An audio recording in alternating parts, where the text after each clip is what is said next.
9x cube plus x square plus 18x plus 1। এর পরের পার্টটা আমার কাছে বুঝতে পারা উচিত প্রত্যেকের, যে আমরা x ইজ ইকুয়াল টু কত বসাই দিব। x ইজ ইকুয়াল টু আমি 1 বসাই দিব। x ইজ ইকুয়াল টু 1 বসাই দিলে মাইনাস 9 f অফ 1, এখানে x এর মান যদি 1 বসায় দাও, 1 বসাই দিলে সবগুলো যোগ করে তোমার মান চলে আসবে হচ্ছে 29। তাহলে f অফ 1 এর মান হচ্ছে -29/9। তাহলে এই অঙ্কগুলো বোঝার উপায় কি? অঙ্কগুলো বোঝার শর্টকাট টেকনিকটা হচ্ছে, একটা যদি হয় x, আরেকটা কি দেওয়া আছে -x, তাহলে একবার x is equal two -x বসাই দিবা, দেন দুইটা সমীকরণ পাবা, এদেরকে অপনয়ন পদ্ধতিতে সলভ করতে হবে। অপনয়ন পদ্ধতিতে সলভ করার নিয়ম ছিল কি জানো? এইটা সহগ কত? এইখানে x এর সহগ হচ্ছে 4, তাহলে এই 4 দ্বারা এটাকে গুণ করব, আর এইখানে সহগটা কত বলো থেকে 5, 5 দ্বারা গুণ করবে এটাকে, তাহলে 4 দ্বারা গুণ করব একজনকে, 5 দ্বারা গুণ করব অপরজনকে, দেন দুইটাকে বিয়োগ করে দিলে হবে। জাস্ট মনে রাখবে এটাকে বলা হয় যে অপনয়ন করা। অপনয়ন পদ্ধতিতে সমাধান করলাম। তো আমরা মোটামুটি একটু ক্লিয়ার। এবার আসলে রিটেনে আমরা আরেকটা ম্যাথ দেখি।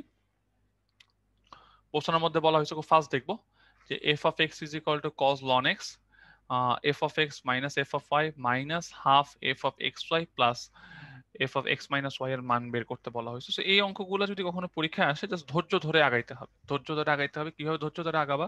কারণ f of x দেওয়া আছে, মান বের করি। তাহলে f of y এর মান কত? তাহলে f of y এর মান দাঁড়াবে হচ্ছে cos ln y। f of xy এর মান কত? f of xy এর মান হচ্ছে cos ln xy। এবং তোমাদের যারা একটু ম্যাথটা ফলো করতেছো, তারা হয়তো বা আমার সাথে এগ্রি করবা যে এইটাকে তুমি চাইলে কি বলতে পারো? এটাকে তুমি বলতে পারো হচ্ছে cos ln x plus ln y। cos ln x plus ln y বলতে পারি। আর এইটাকে কি বলতে পারি? f of x by y। তাহলে এটা আসবে হচ্ছে cos ln x by y। তাহলে এটা কত আসবে বলো দেখি? তোমার cos ln x minus ln y।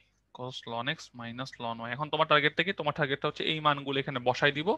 এই মানগুলো বসাইলে কি আসবে? যদি এই মানগুলো আমরা এখানে বসাই দিই, f of x এর মান হচ্ছে cos ln x, f of y এর মান হচ্ছে cos ln y হাফ। এটুকের মান কত? এটুকের মান হচ্ছে cos ln x plus ln y। আর এটার মান কত? cos ln x minus ln y। আমরা জিনিসটাকে ত্রিকোণমিতির ফর্মুলা যদি অ্যাপ্লাই করি, এটা হয়ে যাবে হচ্ছে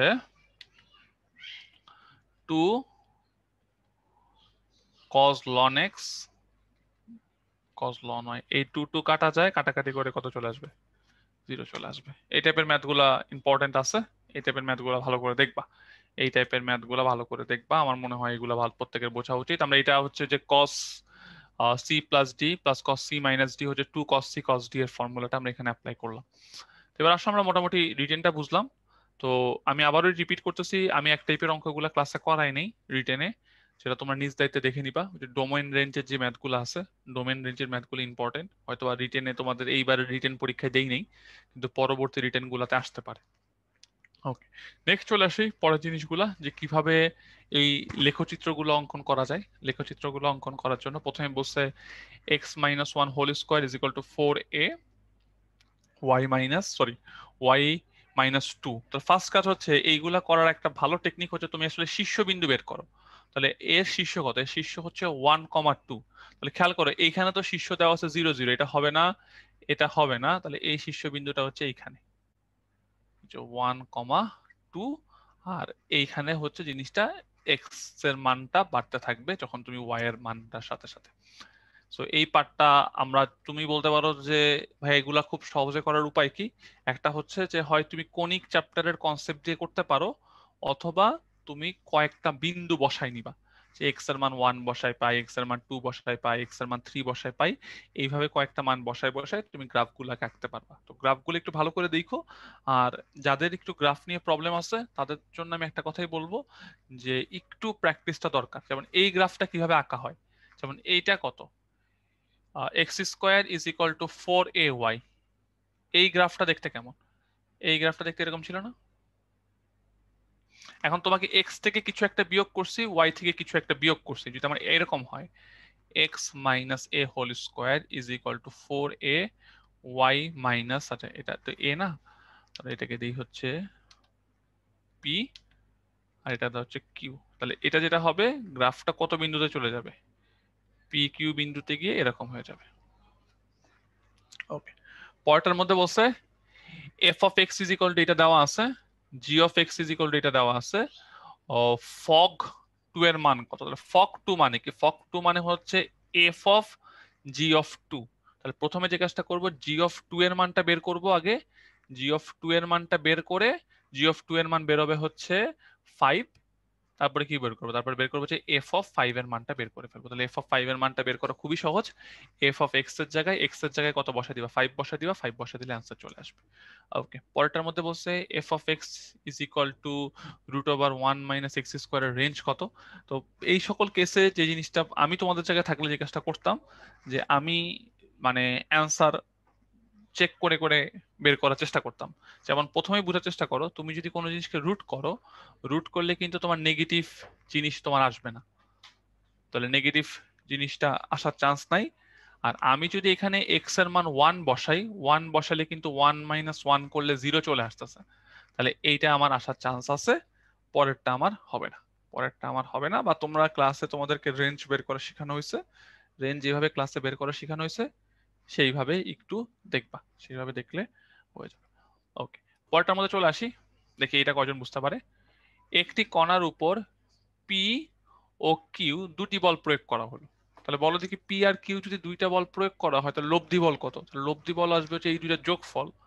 তাহলে মোট বল আসবে হচ্ছে পি প্লাস কিউ, তাহলে দুইটাকে যোগ করো, যোগ করে এটা পেয়ে গেলাম মোট বল। আর আমাকে বলছে আমাকে এই বিন্দু থেকে এই বিন্দুতে নিয়ে গেছি, তাহলে সরণ কত? তাহলে বুঝতে পারছো, সরণ মানে হচ্ছে শেষ থেকে আদিটাকে বিয়োগ করব। তাহলে শেষ থেকে আদিটাকে বিয়োগ করলে সরণ পাওয়া যাবে এইটা। তাহলে এটা হচ্ছে বল, এটা হচ্ছে সরণ। তাহলে আর আমরা জানি কাজ মানে কি, কাজ মানে হচ্ছে এফ ডট এস। দুইটাকে তুমি জাস্ট ডট গুণ করবা, ডট গুণ করলেই তুমি কার মানটা পেয়ে যাবা, কাজের মানটা পেয়ে যাবা। তো এটা অলওয়েজ মনে রাখার চেষ্টা করবা। তাহলে আমি আবার রিপিট করতেছি, যদি কখনো একাধিক বল দেওয়া থাকে, একাধিক বল দেওয়া থাকলে তোমরা লব্ধিটা বের করবে কিভাবে? তুমি জাস্ট দুইটা ভেক্টরকে যোগ করে দিলা, লব্ধি বলটা পেয়ে গেলা। আর দুইটা বিন্দু থেকে, শেষ বিন্দু থেকে আদি বিন্দুকে বিয়োগ করে তুমি সরণটা বের করে নিলা, জাস্ট তুমি জাস্ট দুইটাকে ডট গুণ করে ফেললে পার্টটা পেয়ে যাবো। পরেরটার মধ্যে বলছে কি, একটি সামান্তরিকের সন্নিহিত বাহু দুটি দেওয়া আছে এ আর বি, এই ক্ষেত্রফলটা বের করো। ক্ষেত্রফলটা বের করার জন্য তুমি জাস্ট কি করবা, এদের কি করবা, এদের জাস্ট তুমি ক্রস গুণ করবা। ক্রস গুণ করার পর যে মান, ক্রস গুণের রেজাল্টটা পাবা সেটা কি নিয়ে নিবা, মানটা বের করে ফেলবা। আমার কাছে মনে হয় এটা এত না বুঝাইলেও হবে, তোমরা পারবা। তো সামান্তরিকের ক্ষেত্রফল কিভাবে বের করা যায় এটা প্রত্যেকের পারা উচিত। পরেরটার মধ্যে বলছে কি, যে A cross B and B cross A vector দ্বয়ের মধ্যবর্তী কোণ বের করতে বলা হয়েছে। So, এটা কমন সেন্সের বিষয়। তুমি যদি এ ক্রস বি করো, এ ক্রস বি করলে আমি যদি ঘড়ির কাঁটার দিকে এই বরাবর পাই, তাহলে বি ক্রস এ এর জন্য তুমি কি পাবো, জিনিসটাকে আলটিমেটলি নিচের দিকে পাবা না? আমাদের নিশ্চয়ই মনে আছে যে যেই ভেক্টর থেকে যেই ভেক্টরের দিকে ক্রস গুণ করব তার থেকে ওদিকে ঘুরাইলে উপরের দিকে সেই লব্ধিটা পাওয়া যাচ্ছে। তাহলে এ ক্রস বি এর জন্য রেজাল্টটা যদি আমার উপরের দিকে হয়, তাহলে বি ক্রস এ করলে রেজাল্টটা আমার হচ্ছে দিকটা আমার নিচের দিকে আসবে। তাহলে এদের মধ্যকার কোণ কত ডিগ্রি? এদের মধ্যকার কোণ হচ্ছে আমার 180 ডিগ্রি। একটু ভালো করে খেয়াল করে, এগুলো অবজেক্টিভের জন্য ইম্পর্টেন্ট, বিশেষ করে ভার্সিটির অবজেক্টিভ গুলাতে এগুলো আসবে। এবার আসুন নেক্সট, আমাদের আর অল্প কয়েকটা অবজেক্টিভ আছে, অল্প কয়েকটা অবজেক্টিভ দেখে আমরা শেষ করে দিব আমার পার্টটা। একটা ভেক্টর দেওয়া আছে, সেটা এক্স অক্ষের সাথে কত কোণ করে। তাহলে এইটা একটা শর্টকাট টেকনিক মনে রাখার চেষ্টা করবা। যেই অক্ষের সাথে বলছে, এখানে কোন অক্ষের সাথে? এক্স অক্ষের সাথে। তাহলে এক্স অক্ষ বরাবর উপাংশ কত? এক্স অক্ষ বরাবর উপাংশ হচ্ছে 2।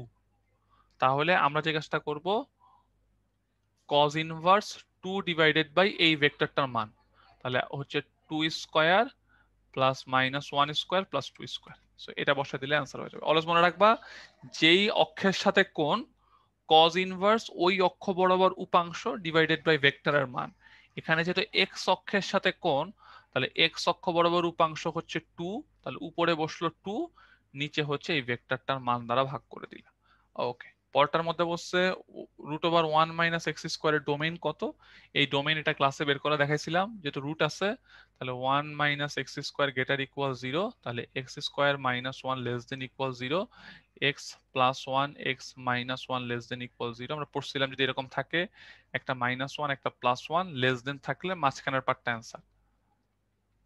তার মানে অ্যান্সার কত? -1 থেকে +1 এর ভেতরে, -1 থেকে +1 এর ভেতরে চলে আসবে। একটু ভালো করে দেখো, আমার কাছে মনে হয় পারবা। ভালো করে দেখলে এই জিনিসটা না বুঝতে পারার কোনো কারণ নেই, না বুঝতে পারার কোনো কারণ তোমার নাই। ওকে, আচ্ছা নেক্সট পয়েন্টটার মধ্যে বসে কি যে এ একটা ভেক্টর দেওয়া আছে, এ ভেক্টরটার মধ্যে বলা আছে হচ্ছে ai plus bj plus ck যদি শূন্য না হয় এবং b ইজ ইকুয়াল টু যদি a ডিভাইডেড বাই এইটা হয়, তাহলে a এবং b এর মধ্যকার কোণ বের করতে বলা হয়েছে। তোমরা একটু বুঝতে পারছো এটা দ্বারা কি বোঝায়? এটা দ্বারা তো বুঝতেই পারছো, এটা দ্বারা বোঝাচ্ছে হচ্ছে a বরাবর একক ভেক্টর না, এ বরাবর একক ভেক্টর তো বুঝতে পারছো কেন এ বরাবর একক ভেক্টর আসতেছে, কারণ আলটিমেটলি এ ভেক্টরকে তার কি দ্বারা ভাগ করছো, মান দ্বারা ভাগ করছো। এটাকে আমরা কি বলতে পারি? এটাকে বলতে পারি হচ্ছে এ বরাবর একক ভেক্টর। এখন একটা ভেক্টর আর ওই বরাবর একক ভেক্টরের মধ্যকার কোণ কত? একটা ভেক্টর আছে এরকম, আর ওই বরাবর একক ভেক্টরের মধ্যকার কোণ কত আসবে? অবশ্যই 0 ডিগ্রি, অবশ্যই 0 ডিগ্রি। এটা পারা যাবে, তোমরা পারবা। পরেরটার মধ্যে বলছে একটা ভেক্টর দেওয়া আছে ওয়াই অক্ষের সাথে কত কোণ করে, ওয়াই অক্ষের সাথে কোণ বের করার জন্য ওয়াই অক্ষ বরাবর উপাংশ কত? -6, তাহলে উপরে বসবে কত? কজ ইনভার্স -6, নিচে বসবে হচ্ছে এই ভেক্টরটার মান, তাহলে √3 square plus -6 square plus 2 square, এটা দিয়ে দিলে হয়ে যাবে। আর পরেরটার last F of X is equal to এইটা যদি 2 এর সমান বা 2 এর থেকে বড় হয় আর 2 এর থেকে ছোট হলে এটা, তাহলে এফ অফ 2 এর ভ্যালু কত?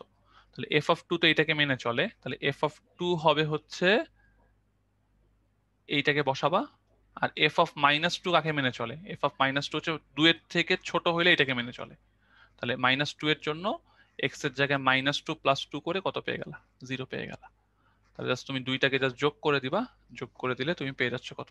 -2 পেয়ে গেলা। তো আমার পক্ষ থেকে ম্যাথ পার্টটা এতটুকুই। আমি জাস্ট তোমাদেরকে একটু বলে রাখি, যারা বুঝতে পারছো আলহামদুলিল্লাহ ভালো, অনেকগুলো জিনিস একটু তাড়াহুড়া করে গেছি, বুঝতে পারো নাই।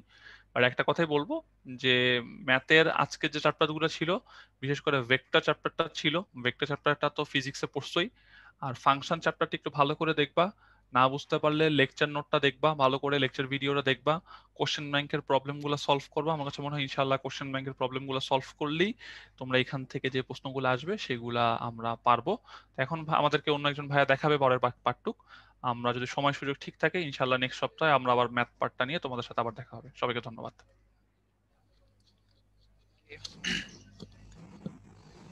থ্যাংক ইউ ফামিন ভাইয়া। ওকে ম্যান, ভালো আছো? আসসালামু আলাইকুম ভাইয়া, কেমন আছেন? এই টাইম ভালো আছি। আচ্ছা দেখো, তোমার সাবজেক্টে তো পড়াইলাম এতক্ষণ ভেক্টর। আচ্ছা ঠিক আছে, আমার কাজ সহজ করে দিচ্ছি। আচ্ছা ঠিক আছে, ওকে আল্লাহ হাফেজ, দাও তুমি ক্লাস নাও। ওকে, আসসালামু আলাইকুম স্টুডেন্টস, তোমাদের সবাইকে আজকের ক্লাসে স্বাগতম। আজকে এখন আমরা কথা বলবো আমাদের ফিজিক্স পার্টের সলভ নিয়ে উইক 4, অর্থাৎ তোমরা যে এখানে আমাদের বলবিদ্যা যে চ্যাপ্টারটা পড়েছো সেটার আমরা সলভ ক্লাস আজকে। তো চলো, তোমরা ম্যাথ ক্লাসটা করলা ফামিন ভাই, এরপরে চলো আমরা এখন ফিজিক্সটা শুরু করি। ঠিক আছে, প্রথমে আমরা কি নিয়ে কথা বলবো তোমরা জানো, অ্যাজ ইউজুয়াল প্রথমে আমরা রিটেন পার্ট নিয়ে কথা বলবো, এরপর আমরা অবজেক্টিভ নিয়ে কথা বলবো। তো প্রথমেই তুমি দেখতে পাচ্ছ যে তোমার এখানে একটা সংঘর্ষের একটা অঙ্ক তোমাকে দেয়া হয়েছিল। তো সংঘর্ষটা এখানে ইন্টারেস্টিং ব্যাপার হলো এইটাই যে এখানে যে সংঘর্ষটা দেয়া হয়েছিল এই সংঘর্ষটা একমাত্রিক না বরং দ্বিমাত্রিক সংঘর্ষ। যে আমরা যদি একটু খেয়াল করি, এখানে আমাদের একটা বস্তু সেটা হলো এক্স অক্ষে আসছে, আর একটা বস্তু হলো ওয়াই অক্ষে আসছে। এক্স অক্ষে গতিশীল, ওয়াই অক্ষে গতিশীল। তারপর এটা সংঘর্ষ হলো, সংঘর্ষের ফলে দুইটি বস্তু এক বস্তুতে পরিণত হয়েছে, মানে মিলিত হয়ে গেছে, কি পরিমাণ গতিশক্তি সংঘর্ষের সময় তাপ শক্তিতে পরিণত হয় এটা হলো বের করতে বসে। তো এটা আমরা বের করব। তো প্রথমে আমরা কি করব, প্রথমে হলো আমাদের এই মিলিত বস্তুর বেগটা কত হবে সেটা হলো আমরা বের করব।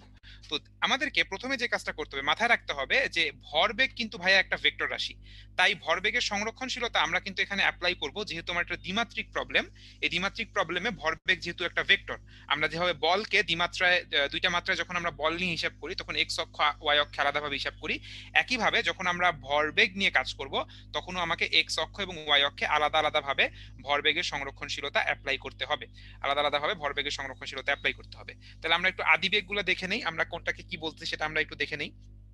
যে আমাদের এখানে ধরা যাক যে আমাদের এটা হলো আমাদের 1, এটা হলো বস্তু 1, এটা হলো বস্তু 2, তার মানে এটা হলো m1, এটা হলো u1, এটা হলো m2, এটা হলো u2। আর সংঘর্ষের পরে ঘটনাটা কেমন হবে, সংঘর্ষের পরে দুইটা মিলে একই বস্তুতে পরিণত হবে, অর্থাৎ এর ভর হবে কত, m1 plus m2, m1 plus m2, এবং এই যে বস্তুটা গতিশীল হবে সে আমার এক্স অক্ষে হবে না ওয়াই অক্ষে হবে বোঝা মুশকিল, মানে সে মাঝামাঝি কোনো একটা দিকে গতিশীল হবে, মাঝামাঝি কোনো একটা দিকে গতিশীল হবে। তাহলে আমরা ধরে নিচ্ছি এই যে বস্তুটা গতিশীল হবে তার বেগের একটা এক্স উপাংশ থাকবে, সেটাকে আমরা বললাম vx, এবং এই বস্তুটার একটা ওয়াই উপাংশ থাকবে, সেটাকে আমরা বললাম vy। তাহলে আমরা যদি এই বস্তুর এক্স এবং ওয়াই উপাংশ বের করতে পারি তবে কিন্তু আমরা কি করতে পারবো, পুরো বস্তুটার যে বেগ মানে মিলিত বেগ সেটা কিন্তু আমরা পরে লব্ধি করে বের করে নিয়ে আসতে পারবো। তাহলে আপাতত আমরা এইভাবেই শুরু করি। তাহলে কি করব, এক্স অক্ষে ভরবেগের সংরক্ষণশীলতা, তাহলে এক্স অক্ষে ভরবেগের সংরক্ষণশীলতা, তাহলে এক্স অক্ষে যদি আমি ভরবেগের সংরক্ষণশীলতা শুরু করি তাহলে তুমি দেখতে পাচ্ছ যে এক্স অক্ষে আমার আদি ভরবেগ কত ছিল, এক্স অক্ষে আদি ভরবেগ কত ছিল, এক্স অক্ষে আমার আদি ভরবেগ ছিল দেখো আমাদের m1 u1, m1 u1, এই পুরো ভরবেগটা আমার এক্স অক্ষে ছিল। এখন আমার 2 নাম্বার বস্তুর কি কোনো ভরবেগ এক্স অক্ষে ছিল না, 2 নাম্বার বস্তুটা পুরোপুরি ওয়াই অক্ষের দিকে গতিশীল, তাহলে 2 নাম্বার বস্তুর জন্য আমরা শুরুতে এক্স অক্ষে কোনো ভরবেগ পাই নাই, 2 নাম্বার বস্তুর জন্য শুরুতে এক্স অক্ষে কোনো ভরবেগ পাই নাই, টি জিরো বসাই দিলাম। আচ্ছা, তাহলে আমার মিলিত বস্তুর ভরবেগ, তাহলে মিলিত বস্তুর ভর কত, m1 প্লাস m2, এবং এক্স অক্ষে মিলিত বস্তুর বেগ কত, এক্স অক্ষে মিলিত বস্তুর বেগকে আমরা ধরেছি vx, vx। তাহলে এখান থেকে কিন্তু আমরা কি করতে পারবো, আমরা কিন্তু আমাদের vx এর মানটা বের করে নিয়ে আসতে পারবো, vx এর মানটা বের করে নিয়ে আসতে পারবো। কিভাবে আমরা বের করব, m1 এর মান আমাদের 0.5, u1 এর মান হলো আমাদের 2, আর m1 প্লাস n2 এটা হলো 1 প্লাস 0.5 vx। তাহলে নিশ্চয়ই তুমি দেখতে পাচ্ছ যে এই যে আমাদের vx এটা হলো আমাদের কত আসবে, 2/3 মিটার পার সেকেন্ড। এটা মুখে মুখে করা যায়। তাহলে আমরা vx এর মান পেয়ে গেলাম। তাহলে একইভাবে এখন আমরা y অক্ষে হিসাবটা করে ফেলি যে আমাদের y অক্ষে ভরবেগের সংরক্ষণশীলতা। এখন তাহলে আবার y অক্ষে যখন আমরা ভরবেগের সংরক্ষণশীলতা অ্যাপ্লাই করব তখন আমরা দেখতে পাচ্ছি যে আমার প্রথম বস্তুটা x অক্ষে গতিশীল, তার y অক্ষে কোনো আদি ভরবেগ ছিল না, তাই আমার y অক্ষে প্রথম বস্তুর জন্য আদি ভরবেগ 0, কিন্তু দ্বিতীয় বস্তুটা y অক্ষে উপরের দিকে গতিশীল, তাই দ্বিতীয় বস্তুর জন্য কি হবে, আমাদের y অক্ষে একটা ভরবেগের সংরক্ষণশীলতা থাকবে। তাহলে সেটা কত, সেটা পুরো বেগটাই m2 u2, কোনো উপাংশ না, পুরো বেগটাই একেবারে উপরের দিকে গতিশীল, তাই পুরো বেগটাই আমরা নিয়ে নিলাম। যদি কোনাকুনি থাকতো তাহলে কিন্তু ভাইয়া উপাংশ নিতে হইতো। আচ্ছা, তাহলে এখন আমরা কি করব, m1 plus m2, m1 plus m2 into vy। ঠিক আছে, তাহলে আবার আগের মতো আমরা মান বসাবো, আবার আগের মতো মান বসাবো। আমাদের m2 এর মান হলো 1 কেজি, u2 এর মান হলো 1, তাহলে এটা হলো 1 প্লাস 0.5 ডিভাইড vy। তাহলে এই vy টা কত হবে, এই vy টাও কিন্তু আমাদের এখানে হবে, এই vy টাও আমাদের এখানে হবে 2/3 metre per second, 2/3 metre per second. তাহলে এত কিছু করে আমাদের লাভ কি হলো, এত কিছু করে আমাদের যে লাভটা হলো সেটা হলো এখন আমরা লব্ধি বেগটা বের করতে পারবো, লব্ধি বেগটা বের করতে পারবো। তাহলে লব্ধি বেগটা কত, তাহলে আমি একটু এই পাশে জায়গা নিয়ে বের করতেছি, লব্ধি বেগ আমি বের করতেছি, ব্লু কালার দিয়ে বের করে ফেলি, যে আমাদের লব্ধি বেগ বা আমাদের সংঘর্ষের পরে যে বেগটা যে v, সেটা কত হবে, √vx² প্লাস vy স্কয়ার, ভেক্টরের যে নিয়ম শিখছো সেটাই। তাহলে এখান থেকে আমরা মানটা যদি বের করি এটা কত আসবে, 2√2 divided by 3 metre per second চলে আসলো।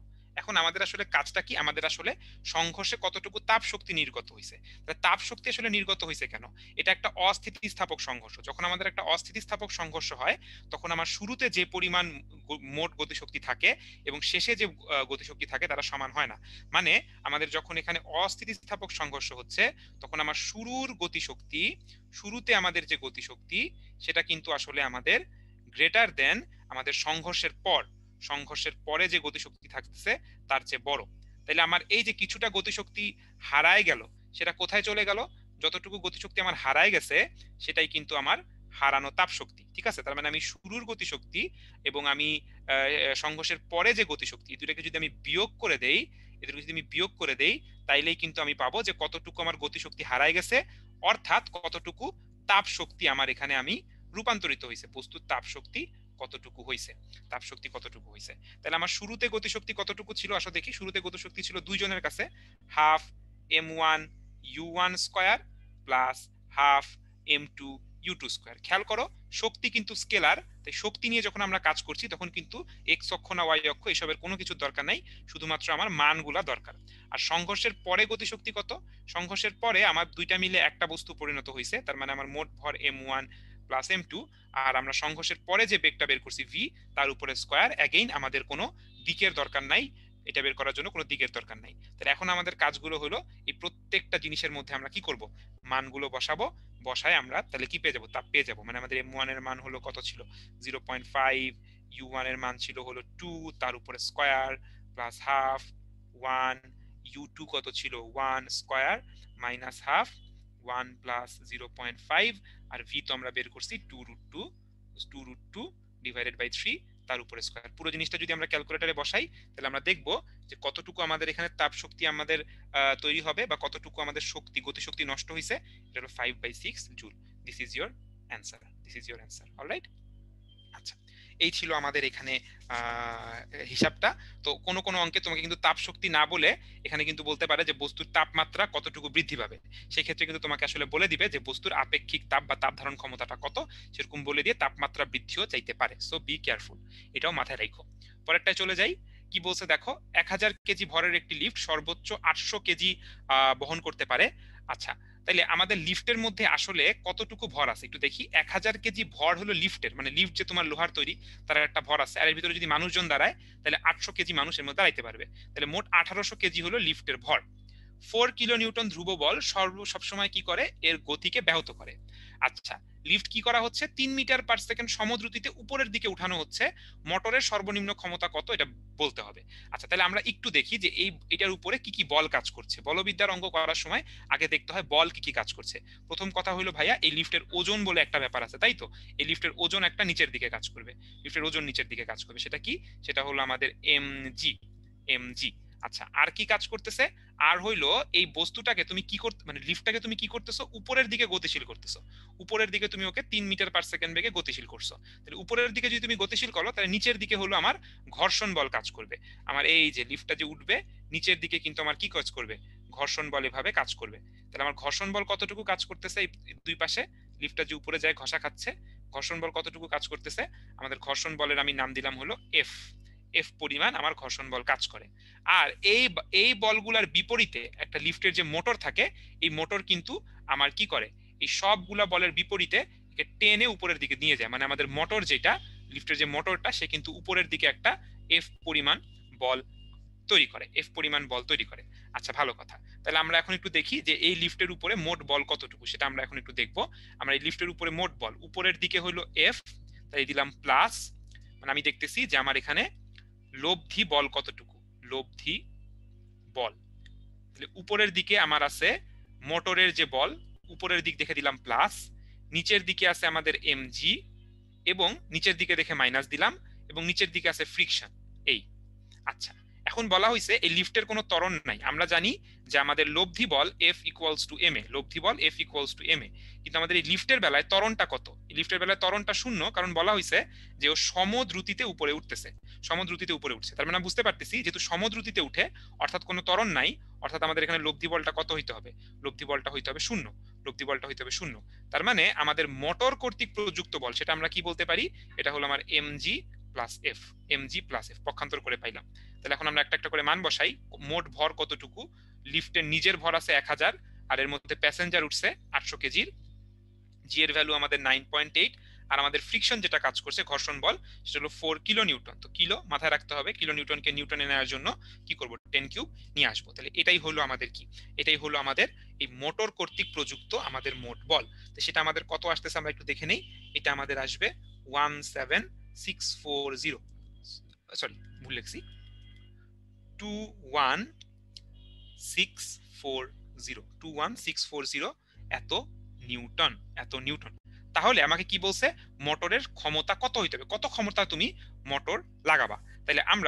তাহলে যেহেতু আমরা একে সমদ্রুতিতে উঠাতে চাই, তাহলে আমরা কি জানি, যখন আমরা কোনো বস্তুকে সমদ্রুতিতে উঠাতে যাব তখন আমরা কি করতে হবে, ক্ষমতা আমরা কিভাবে বের করি, এফ ইন্টু ভি। এই মোটরকে কতটুকু বল প্রয়োগ করতে হবে এবং এই মোটরটা কত দ্রুতিতে উঠাতে চায় সেটাই হলো তার ক্ষমতা। তাহলে আমরা এখানে পাচ্ছি যে কতটুকু বল প্রয়োগ করবে 21640, এটা হলো আমার মোটর কতটুকু বল প্রয়োগ করে। ঠিক আছে, এই এফটা কিন্তু আমার মোটর কর্তৃক প্রযুক্ত বল, খেয়াল রাখো। আর বেগটা কত, বেগ হলো 3 মিটার/সেকেন্ড। ব্যাস, এই দুটাকে গুণ করে দিলে আমরা আমাদের ক্ষমতা পেয়ে যাব ওয়াটে। সেটা আমাদের কত আসে, এটা আমাদের আসবে 64920 ওয়াট। 64920 ওয়াট। তুমি চাইলে কিলোওয়াটে নিতে পারো অথবা এভাবেই রেখে দিতে পারো। এই হলো আমাদের অ্যান্সার, এত ক্ষমতার আমাদের মোটর কমপক্ষে লাগাতে হবে। আশা করি আমরা এটা বুঝতে পারছি, খুব সহজ সিম্পল অঙ্ক। একটু আমাদেরকে এরকম বল ছবিগুলো আঁকতে পারতে হবে যাতে আমরা এই ধরনের অঙ্ক করতে পারি। এই ধরনের অঙ্কে প্রথমে কি করতে হয়, এই বলগুলো বস্তুর উপরে এঁকে নিতে হয়, তাহলে আমাদের বুঝতে সুবিধা হয়। ঠিক আছে, আরেকটা জিনিস এখানে বোঝার মতো ব্যাপার ছিল যে সমদ্রুতিতে যেহেতু উঠে, তাহলে টোটাল লব্ধি বলটা কিন্তু শূন্য, এটাও মাথায় রাখতে হবে। আচ্ছা, চলো তাহলে পরের অঙ্কে চলে যাই। আচ্ছা দেখো, আমি তোমাদের জন্য ছবিটা এঁকে রাখছি। এখানেও আমাদের একটা বস্তুকে উপরে উঠানো হচ্ছে, বাট এটা লিফট না। 5 মিটার দীর্ঘ একটি তল ভূমির সাথে 30 ডিগ্রি কোণে অবস্থিত। ওই তল বরাবর 10 কেজি ভরের বস্তুকে নিচ হতে সমবেগে উপরে উঠাতে কি পরিমাণ কাজ করতে হবে। তাহলে প্রথমে এখানে কিছু জিনিস আমরা দেখে ফেলি, যে এখানে বলছে সমবেগে উঠাইতে, এটা একটু মাথায় রাখবো আমরা। আমাদেরকে কাজ বের করতে বলছে, তো আমরা কাজ বের করব, কোনো অসুবিধার কিছু নাই। তো আমরা আগে দেখি যে আসলে এখানে কতটুকু বল আমাকে প্রয়োগ করতে হবে, উঠানোর জন্য, সেটা আমরা আগে একটু দেখি। তো আমরা কিভাবে দেখব, আমরা দেখব, দেখি যে আমাদের আগে কাজ কি, কাজ হলো এই বস্তুর উপরে কি কি বল কাজ করে সেটা আইডেন্টিফাই করা। তাহলে এই বস্তুর উপরে কি কি বল কাজ করবে, এটা একটা ওজন কাজ করবে, তাই তো, একটা এমজি পরিমাণ বল নিচের দিকে কাজ করবে। আর কি কোনো বল আছে, অবশ্যই আছে। এই যে তল, সে হলো উলম্ব দিকে একটা প্রতিক্রিয়া দিবে, তাই তো, যাকে আমরা অনেক সময় আর বলি, যাকে আমরা অনেক সময় এন নামে ডাকি, যে নামে তুমি ডাকতে চাও, তারা যাকে আমরা আজকে আর নামে একে ডাকলাম। আচ্ছা, আর কি বল কাজ করবে, তুমি যেহেতু একে উপরের দিকে উঠাচ্ছ, তাই একটা ঘর্ষণ বল কাজ করবে। কেন বললাম ঘর্ষণ বল কাজ করবে, কারণ এখানে একটা মিউ এর মান তোমাকে দিয়ে দিছে, তার মানে বোঝা যাচ্ছে এই তলটা কিন্তু ঘর্ষণহীন না। তার মানে গতির বিপরীত দিকে আমাদের কি কাজ করবে, আমাদের ঘর্ষণ বল কাজ করবে। গতির বিপরীত দিকে আমাদের ঘর্ষণ বল কাজ করবে। ঘর্ষণ বলকে আমি লিখলাম ছোট হাতের এফ। তাহলে এই বস্তুকে টেনে উঠানোর জন্য এখন তোমাকে ভাইয়া কি করতে হবে, একটা কষ্ট করে বল প্রয়োগ করতে হবে। সেই বলটা কি, সেই বলটা হলো তোমাকে উপরের দিকে একটা এখন বল দিতে হবে। তো সেই বলটাকে আমি আবার সবুজ কালার দিয়ে দেখাচ্ছি, যে তোমাকে এই দিকে একটা বল প্রয়োগ করতে হবে, ঠিক আছে। এই বলটা যদি আমরা পেয়ে যাই, তাহলে এই বলের সাথে সরণ গুণ করে তোমাকে কতটুকু কাজ করতে হবে সেটা কিন্তু আমরা বের করতে পারবো। তো কিভাবে বের করব, প্রথম কাজ হলো আমরা এখানে এক্স অক্ষ চিন্তা করতেছি তল বরাবর, এবং ওয়াই অক্ষ চিন্তা করতেছি তলের সাথে লম্ব। যখনই আনত তলের অঙ্ক হয়, আমরা তোমাদেরকে ক্লাসে শিখাইছি, আনত তলের অঙ্কে আমাদের এক্স অক্ষ হবে তল বরাবর এবং ওয়াই অক্ষ হবে তলের সাথে লম্ব। এরপরে আমরা কি করব, এই যে আমাদের এখানে এমজি পরিমাণ যে বলটা নিচের দিকে কাজ করছে, এই বলটা আমরা দেখতে পাচ্ছি এই এক্স অক্ষেও নাই, ওয়াই অক্ষেও নাই, একটু বাঁকা ভাবে আছে, কারণ আমাদের ওয়াই অক্ষটা কোন দিকে, ওয়াই অক্ষটা হলো এইভাবে। তাহলে আমরা এমজি পরিমাণ বলকে উপাংশে ভাগ করব। তোমাদের নিশ্চয়ই মনে আছে যে আমাদের কিভাবে আমরা উপাংশে ভাগ করি। এই যে এই কোণটা যদি আমাদের 30 ডিগ্রি হয়, তাহলে কিন্তু আমাদের এই কোণটাও 30 ডিগ্রি, এই কোণটাও 30 ডিগ্রি। আচ্ছা, তাহলে আমরা যদি এখন এমজি কে উপাংশে ভাগ করে ফেলি, তাহলে আমরা এই দিকে একটা উপাংশ পাবো, আবার এই পাশে আরেকটা উপাংশ পাবো। আমরা একটা উপাংশ পাবো তলের নিচের দিকে, আরেকটা উপাংশ পাবো হলো ওয়াই অক্ষের নিচের দিকে। তাহলে এটা কত, এটা হলো আমাদের যেই অক্ষের সাথে অ্যাঙ্গেল জানবো সেই অক্ষে হলো কজ উপাংশ, তাহলে এখানে হলো এমজি কস 30, আর এই নিচের অক্ষে হলো আমাদের এমজি সাইন 30 ডিগ্রি, ঠিক আছে। তাহলে আমরা এখন কি করে ফেলছি, এই এমজি বলকে উপাংশে ভাগ করে ফেলছি, তাহলে একে যখন আমি ভাগ করে ফেলছি দুই ভাগে, একে নিয়ে আর চিন্তা করার দরকার নেই, একে আমরা দুই ভাগে ভাগ করে এখন রেখে দিলাম, তাহলে এখন আমরা চিন্তা করি যে আমাদের এক্স অক্ষ এবং ওয়াই অক্ষ নিয়ে এখন আমাদের চিন্তা করলেই অঙ্কটা হয়ে যাবে। তো কিভাবে আমরা চিন্তা করব, দেখো, প্রথমে হলো চিন্তা করো যে ওয়াই অক্ষ, প্রথমে আমরা ওয়াই অক্ষ দিয়ে শুরু করতে চাচ্ছি, আমাদের ওয়াই অক্ষ। তাহলে ওয়াই অক্ষে আমাদের কি করব, লব্ধি বল, এই যে এবার আমরা বুঝাচ্ছি লব্ধি বল ইকুয়ালস টু এম এ। তাহলে ওয়াই অক্ষে লব্ধি বল, তুমি চিন্তা করো ওয়াই অক্ষে উপরের দিকে আছে আর, অর্থাৎ প্লাস আর, আর নিচের দিকে আছে কি এমজি কস 30, তাহলে নিচের দিকে দেখে মাইনাস এমজি cos 30। ওয়াই অক্ষে কি কোনো ত্বরণ আছে? না, বস্তু তো ওয়াই অক্ষে গতিই নাই, বস্তু তো ওয়াই অক্ষে চলাচল করতেছে না, চলাচল করতেছে এক্স অক্ষে। তাহলে ওয়াই অক্ষে ত্বরণটা হয়ে গেছে শূন্য। তাহলে আমরা এখান থেকে কি পাই যে আর উলম্ব প্রতিক্রিয়া equals to mg cos 30 degree. এটা আমাদের কেন দরকার? এটা দিয়ে আমরা ঘর্ষণ বলের মানটা বের করব। ঘর্ষণ বলের মান কিভাবে বের করে তোমাদের মনে আছে? F equals to mu into R. আমাদের ঘর্ষণ গুণাঙ্ক এবং তলের উলম্ব প্রতিক্রিয়া গুণ করতে হবে। তাহলে এখন আমরা মিউ এবং আর গুণ করে দিলে আমরা কিন্তু ঘর্ষণ বলের মানটা পেয়ে যাব। মিউ এবং আর গুণ করে দিলে আমরা ঘর্ষণ বলের মানটা পেয়ে যাব, যে আমাদের মিউ এর মানটা কত? মিউ এর মানটা কত প্রশ্নে বলে দিয়েছে 0.25। এম আমাদেরকে এবার কি করব? এম কত? এম হলো আমাদেরকে বলছে যে 10 কেজি, জি হইলো আমাদের 9.8 এবং আমাদের cos 30 ডিগ্রি। এই সব কিছুর মানগুলো যদি আমরা বসাই আমরা কিন্তু ঘর্ষণ বলের মানটা পেয়ে যাচ্ছি। ঘর্ষণ বলের মান হলো আমাদের এখানে 21.217 নিউটন। ঘর্ষণ বল মান পেয়ে লাভ কি হলো? এখন আমরা এক্স অক্ষের দিকে মনোযোগ দিতে পারি। তাহলে এখন যদি আমরা এক্স অ্যাক্সিসে মনোযোগ দেই, এক্স অ্যাক্সিস, তাহলে এক্স অ্যাক্সিসে আমরা লব্ধি বল বের করব। লব্ধি বল equals to M A. X অ্যাক্সিসের লব্ধি বল equals to M A. X অ্যাক্সিসে আমাদের ডান দিকে আছে আমাদের এফ অর্থাৎ আমাদের প্রয়োগকৃত বল, নিচের দিকে বা বাম দিকে আছে আমাদের কি এই ফ্রিকশন বল মাইনাস এফ, এবং কি আছে mg sin 30। তাহলে যেগুলো আমার এক্স অক্ষের নেগেটিভ দিকে তাদেরকে আমরা মাইনাস দিয়ে লিখছি, আর যেটা এক্স অক্ষের পজিটিভ দিকে তাকে প্লাস দিয়ে লিখছি। আচ্ছা, এখন ত্বরণ কত? এক্স অক্ষে কি ত্বরণ আছে? উত্তর হলো না, কারণ তুমি দেখো বস্তুকে সমবেগে নেওয়া হচ্ছে, তাহলে এক্স অক্ষেও কোনো ত্বরণ নাই। তাহলে এখন আমরা প্রত্যেকটা জিনিসের মান জানি, ফ্রিকশন বলের মান জানি, এম জানি, জি জানি। তাহলে সবগুলো বসায় এখন আমরা কি করতে পারবো? এই এফ এর মান বের করতে পারবো। এই এফ এর মান বের করতে পারবো, যে তোমাকে কতটুকু বল প্রয়োগ করতে হবে সেটা আমরা বের করতে পারবো। তাহলে সেটা যদি আমরা বের করি সেটা কি হবে? এটা হবে আমার F plus mg sin 30 degree equals to, যদি এখন আমরা এখানে প্রত্যেকটা মান বসাই দেই, এই মানটা বসানো তোমার কাজ, তুমি করবা, এটা আসবে 70.217 নিউটন।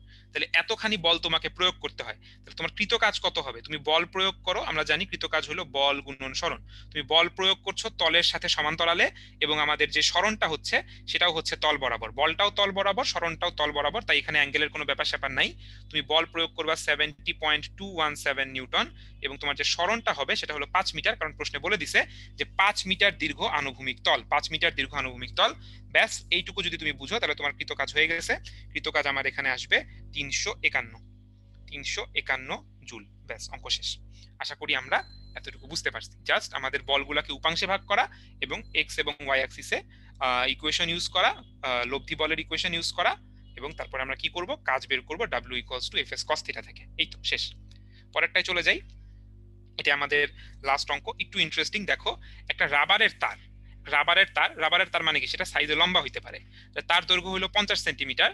তাকে ও বিন্দুতে, ও একটা প্রান্ত বিন্দুতে কি করা হয়েছে? এই রাবারের তারটাকে বাঁধা হয়েছে, এবং আরেকটা বিন্দু একটা 50 গ্রাম ভরের বস্তুর সাথে লাগানো আছে।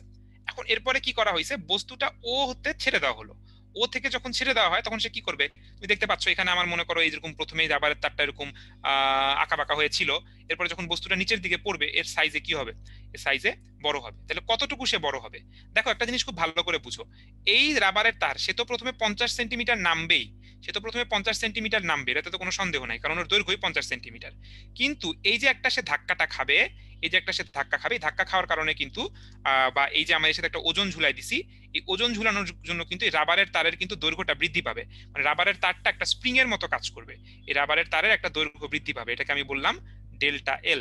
এর দৈর্ঘ্য বৃদ্ধি ডেল্টা এল, অর্থাৎ এটা একটা স্প্রিং এর মতো কাজ করবে। তাহলে তোমাকে বলছে যে এই দৈর্ঘ্যটা কতটুকু বৃদ্ধি পাবে। এটা যে স্প্রিং এর মতো কাজ করে এটা বোঝার জন্য তোমাকে দেখো, স্প্রিং এর মতো এর একটা বল ধ্রুবক দিয়ে দিছে যে 100 newton per metre, 100 newton per metre. এখন আমরা বুঝতে পারি যে একটা স্প্রিং যখন আমার সাইজে বড় হয় তখন তার মধ্যে একটা শক্তি সঞ্চিত হয়, ঠিক আছে? তো আমি চাইলে এটাকে ডেল্টা এল না বলে তোমাদের বুঝার জন্য, যে আমাদের একটা স্প্রিং এর সম্প্রসারণ তাকে আমরা এক্স দ্বারা প্রকাশ করি, যে একটা স্প্রিং যতটুকু আমার দৈর্ঘ্যে প্রসারিত হয় তাকে আমরা এক্স দ্বারা প্রকাশ করি। তাহলে এই সঞ্চিত শক্তি কতটুকু? আমার স্প্রিং এর মধ্যে সঞ্চিত শক্তি কিন্তু হাফ কে এক্স স্কয়ার। এখন কথা হইলো, এই যে আমার এটা যে তারটা যে লম্বা হয়ে যাবে এর মধ্যে যে শক্তি সঞ্চিত হবে, এই সঞ্চিত শক্তিটা কোথা থেকে আসছে? তুমি বুঝতে পারো যে এই যে আমার তারের মধ্যে সঞ্চিত শক্তি সেটা আসলে আসছে এই বস্তুটার, আমাদের এই 50 গ্রাম ভরের বস্তু এ যখন উপরে ছিল তখন এর একটা বিভব শক্তি ছিল, তাই না? এই বিভব শক্তিটাই কি হয়েছে? সে নিচের দিকে আসছে, ধীরে ধীরে আমার গতিশক্তিতে পরিণত হয়েছে। তারপর সেই গতিশক্তি দিয়েই কিন্তু আমার এই তারের এই দৈর্ঘ্য বৃদ্ধিটা ঘটছে। অর্থাৎ আমার এই বস্তুর মধ্যে যে বিভব শক্তি সেটাই কিন্তু আমার এই হাফ কে এক্স স্কয়ারের কারণ। তাহলে এই হাফ কে এক্স স্কোয়ার এটা হলো আমার এই বস্তুর বিভব শক্তির পরিবর্তন, বিভব শক্তির পরিবর্তন বা হ্রাস, শক্তি হ্রাস। কেন হ্রাস? কারণ আমরা দেখতে পাচ্ছি যখন নিচে আসে বিভব শক্তিটা কমে, সেই বিভব শক্তিটাই জমা হয় কার মধ্যে? এই তারের বা স্প্রিং এর মধ্যে। এখন বস্তুর বিভব শক্তি কতটুকু হ্রাস পাবে? এটা হলো আমাদের mgh, তাই তো? mgh, h মানে সে কতটুকু উচ্চতার পরিবর্তন হয়েছে, কতটুকু তার উচ্চতার পরিবর্তন হয়েছে। তাহলে হাফ কে x square equals two mgh। এখন তুমি চিন্তা করো উচ্চতার পরিবর্তন কতটুকু, সে ছিল এইখানে, আসছে এইখানে। তাহলে উচ্চতার পরিবর্তন আমাদের h, সেটা কিন্তু এই পুরা দৈর্ঘ্যটা, এটা কিন্তু পুরো দৈর্ঘ্যটা, মানে এখানে আমাদের যেমন 50 সেন্টিমিটার আছে, আবার কিন্তু এক্স আছে। তাহলে আমাদের এখানে যে এইচ, যতটুকু আমার উচ্চতার পরিবর্তন হয়, এটা 50 centimetre, 50 centimetre plus x, plus x. তো আমার এটা আসলে সেন্টিমিটারে লেখা উচিত না, মিটারে নিয়ে যাই। তাহলে 0.5 প্লাস এক্স, এত মিটার, এত মিটার। তাহলে এখন আমরা সবকিছুর মান এখানে বসাই দিই। হাফ কে, কে এর মান বলে দিছে 100, X square equals to M, বস্তুর ভর আমাকে বলে দিছে, বস্তুর ভর আমাকে বলছে হলো 50 গ্রাম। তাহলে এটা হলো আমার 0.5, 0.05। হ্যাঁ, আমাদের এখানে যে বস্তুর ভর সেটা আমাদের কত? 50 গ্রাম। তাহলে 50, এটা হলো আমাদের,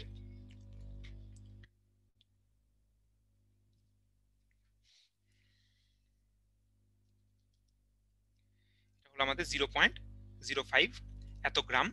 জি এর মান কত? 9.8। আর আমার উচ্চতার পরিবর্তন কত? 0.50 প্লাস এক্স। তাহলে এখন আমাদের এখানে একটা দ্বিঘাত সমীকরণ, এখান থেকে কিন্তু আমরা এক্স এর মানটা পাবো, এবং আমরা এখান থেকে অবশ্যই এক্স এর ধনাত্মক মান নিব। তাহলে আমাদের এখান থেকে এক্স এর মান যদি আমরা বের করি, তাহলে দ্বিঘাত সমীকরণটা সবাই সলভ করব, এটা আমাদের আসবে 0.075 এত মিটার। ব্যাস, এটাই আমাদের কিন্তু অ্যান্সার, এটাই আমাদের অ্যান্সার হয়ে গেছে। আচ্ছা, তাহলে এই ছিল আমাদের রিটেন অংশটা। এখন আমরা চলে যাব আমাদের এমসিকিউ পার্টে। খুব বেশি কঠিন কিছু না, দেখো দেখতে থাকি। বসে একটা বস্তুর ভরবেগ 200% বাড়াইছো। এখন এই কথাটার মানে কি? একটা বস্তুর ভরবেগ ছিল p1, তুমি একে 200% বাড়াই দিছো। 200% বাড়াইছো মানে কি? তুমি এর সাথে যোগ করছো, কতটুকু যোগ করছো? এই p1 এর 200%, 200%। তার মানে এখানে কতটুকু গেছে? 200 ভাগ 100, মানে প্রতি 100-র মধ্যে 200 বাড়াই ফেলছো। মানে আসলে তুমি ডাবল পরিমাণ বাড়ায় ফেলছো, ডাবল পরিমাণ বাড়ায় ফেলছো। 200% বাড়ানো মানে ডাবল পরিমাণ বাড়ানো। তাহলে ছিল p1, তার সাথে তুমি কতটুকু বাড়াইছো? ডাবল পরিমাণ বাড়াইছো। তাহলে আমার নতুন নতুন ভরবেগ কত হয়ে গেছে? 3p1, নতুন ভরবেগ হয়ে গেছে 3p1। তাহলে এটাই কিন্তু আমার নতুন ভরবেগ, বা এটা হলো আমাদের p2, এটা হলো আমাদের p2।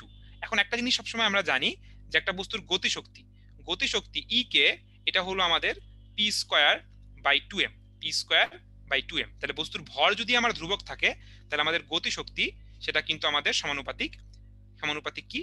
আমাদের গতিশক্তিটা সমানুপাতিক কি? P square. গতিশক্তি সমানুপাতিক পি স্কয়ার। তাহলে গতিশক্তি যদি আমাদের সমানুপাতিক পি স্কয়ার হয়, তাহলে আমার এখানে ভরবেগ কতটুকু বাড়ছে? ভরবেগ বাড়ছে 3 গুণ। তাহলে আমাদের গতিশক্তি কয় গুণ বাড়বে?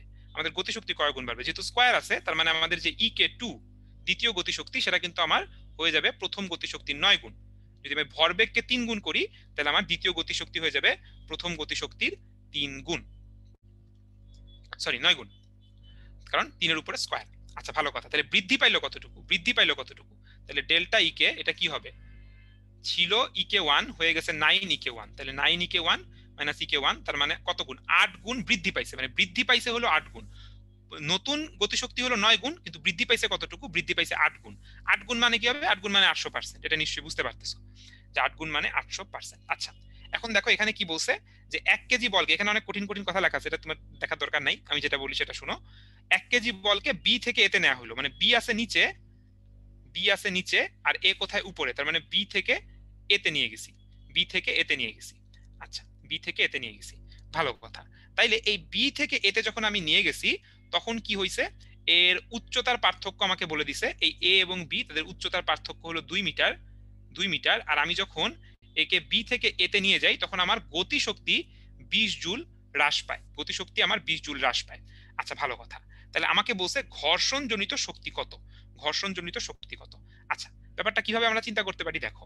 আমি যখন ওকে বি থেকে এতে নিয়ে গেছি, যখন আমি ওকে বি থেকে এতে নিয়ে গেছি, তখন আমি কি করছি?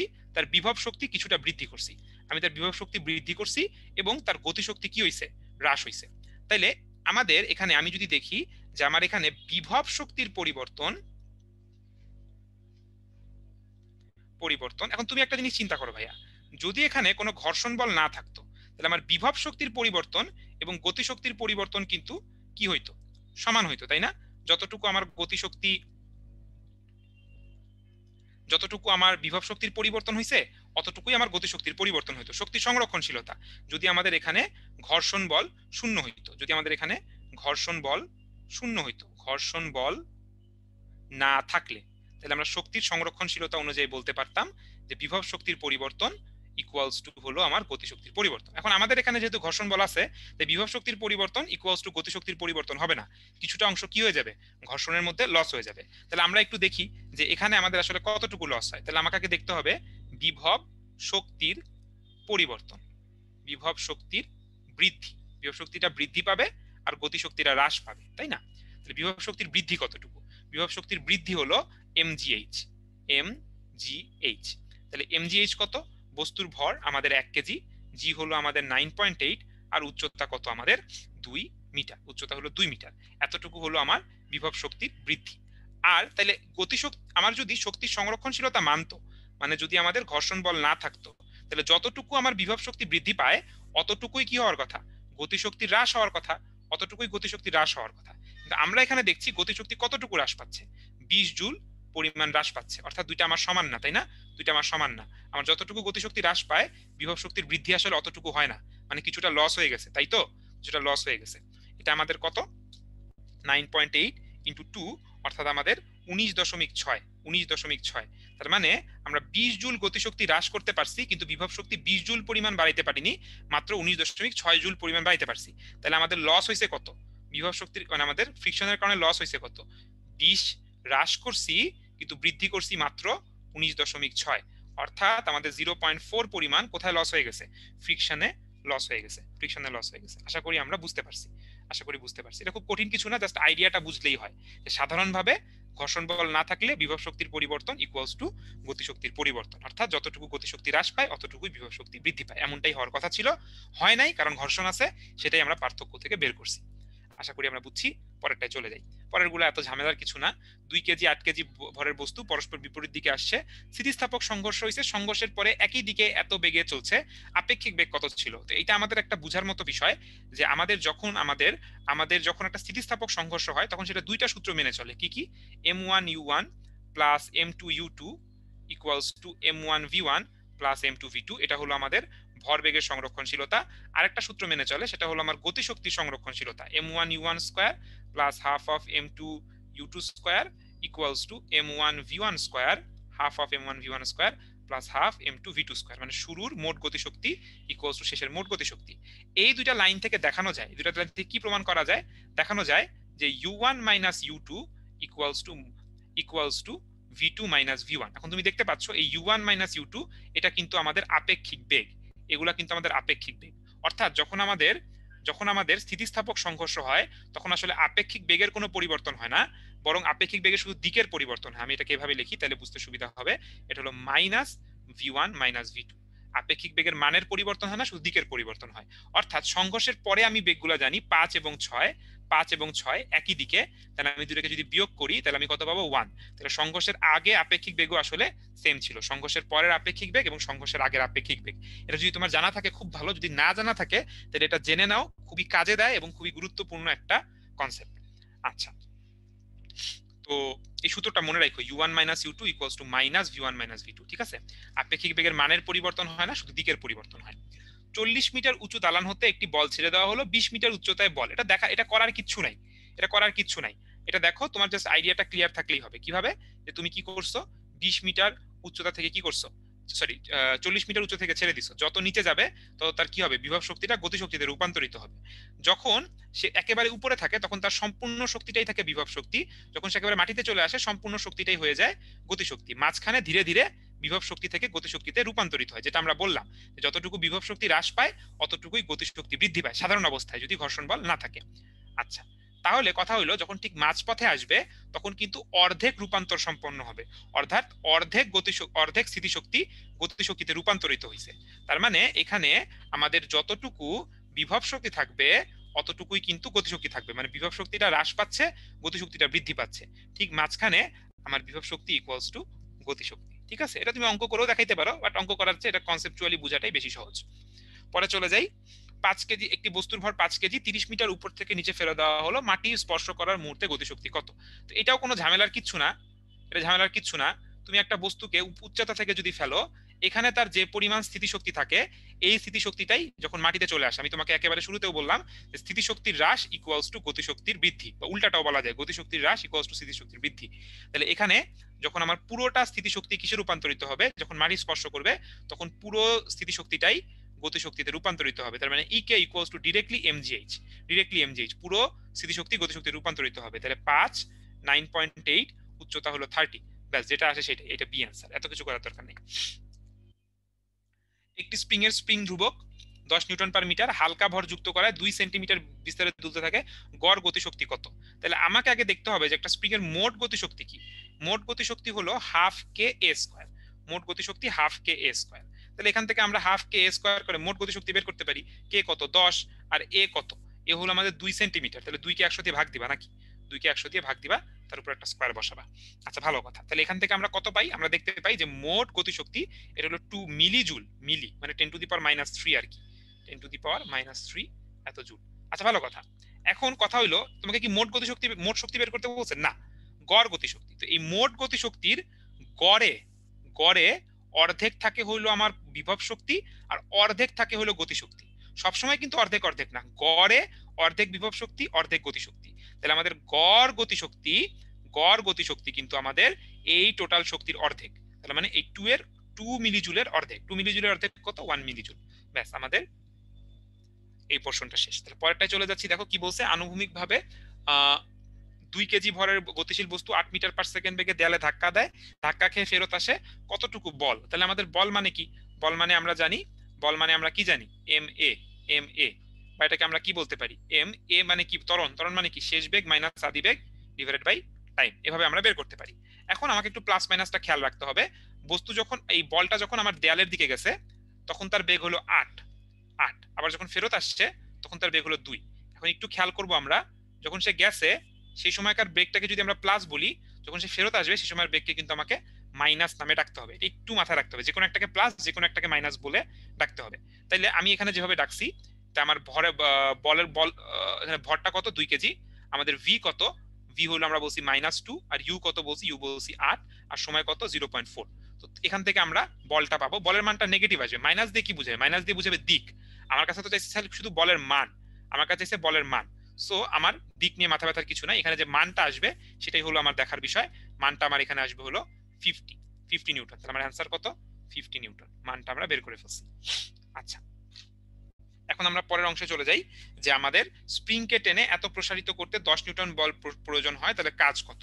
তো কাজ কিভাবে বের করি? হাফ কে এক্স স্কোয়ার, হাফ কে এক্স স্কোয়ার, এটাই হলো আমাদের সঞ্চিত শক্তি, বা হাফ কে এক্স স্কোয়ার। হাফ কে এক্স, কে এর মান তোমাকে বলে নাই। এখন তুমি একটা জিনিস জানো, F equals to K X, জানো নিশ্চয়ই, F equals to K X. তাহলে কে মানে কি বলতে পারবো? F by X. তাহলে এই জিনিসটা তুমি যদি এখানে বসাও, K equals to F by X, এটা যদি তুমি এখানে বসাও, তাহলে তুমি কি পাচ্ছ? Half F X, half F X. তাহলে বলের মান কত? 10 নিউটন। সরণ তোমাকে ডিরেক্ট বলে দিয়েছে 5 × 10⁻², তার সাথে একটা হাফ গুণ করবা, সবকিছু গুণ করে দাও, 0.25 জুল। লিফটের কেবল এত সমদ্রুতিতে তুলতে পারে, এত ক্ষমতা প্রয়োগ, 23 কিলোওয়াট ক্ষমতা প্রয়োগ করলে টান কত? তো আগের মতো, একটু আগে আমরা এরকম একটা অঙ্ক করছি, আমাদের ক্ষমতা পাওয়ার এটা হলো আমার ফোর্স ইনটু ভেলোসিটি। তাহলে আমাদের কি বের করতে বলছে? ফোর্স, টান, ফোর্স। তাহলে ফোর্স কি হবে? Power divided by velocity. কিভাবে করব? 23 কিলোওয়াট, কিলো মানে 10³ আর ভেলোসিটি কত? ভেলোসিটি আমাদের এখানে 0.75। ব্যাস, অঙ্ক শেষ। ক্যালকুলেটরে বসাও, এই যে এটা হলো অ্যান্সার। ঠিক আছে, তাহলে আমাদের এই ছিল আমাদের ফিজিক্সের অংশটা। তারপরে এরপরে তোমাদের অন্য যে অংশ আছে, এরপরে ভাইয়া সেই জিনিসগুলো নিয়ে তোমাদের সাথে কথা বলবেন। ঠিক আছে, তোমাদের নিবিড় ভাইয়া আছে, নিবিড় ভাইয়া তোমাদের পরের অংশ নিয়ে কথা বলবেন। আশা করি তোমরা সবাই মনোযোগ সহকারে এই চ্যাপ্টারটা পড়বা, এবং এখানে যে আমাদের কোয়েশ্চেন ব্যাংকটা খুব জরুরি এবং কনসেপ্ট বুকটাও খুব জরুরি। এই অঙ্কগুলো আমরা বেশি বেশি করে প্র্যাকটিস করব। ঠিক আছে, এবং না দেখে প্র্যাকটিস করার চেষ্টা করব, সলিউশন দেখে দেখে প্র্যাকটিস করার চেষ্টা করলে হবে না। তাইলে আশা করি আমাদের কাজে দিবে। সবাই ভালো থাকো, সুস্থ থাকো। আসসালামু আলাইকুম।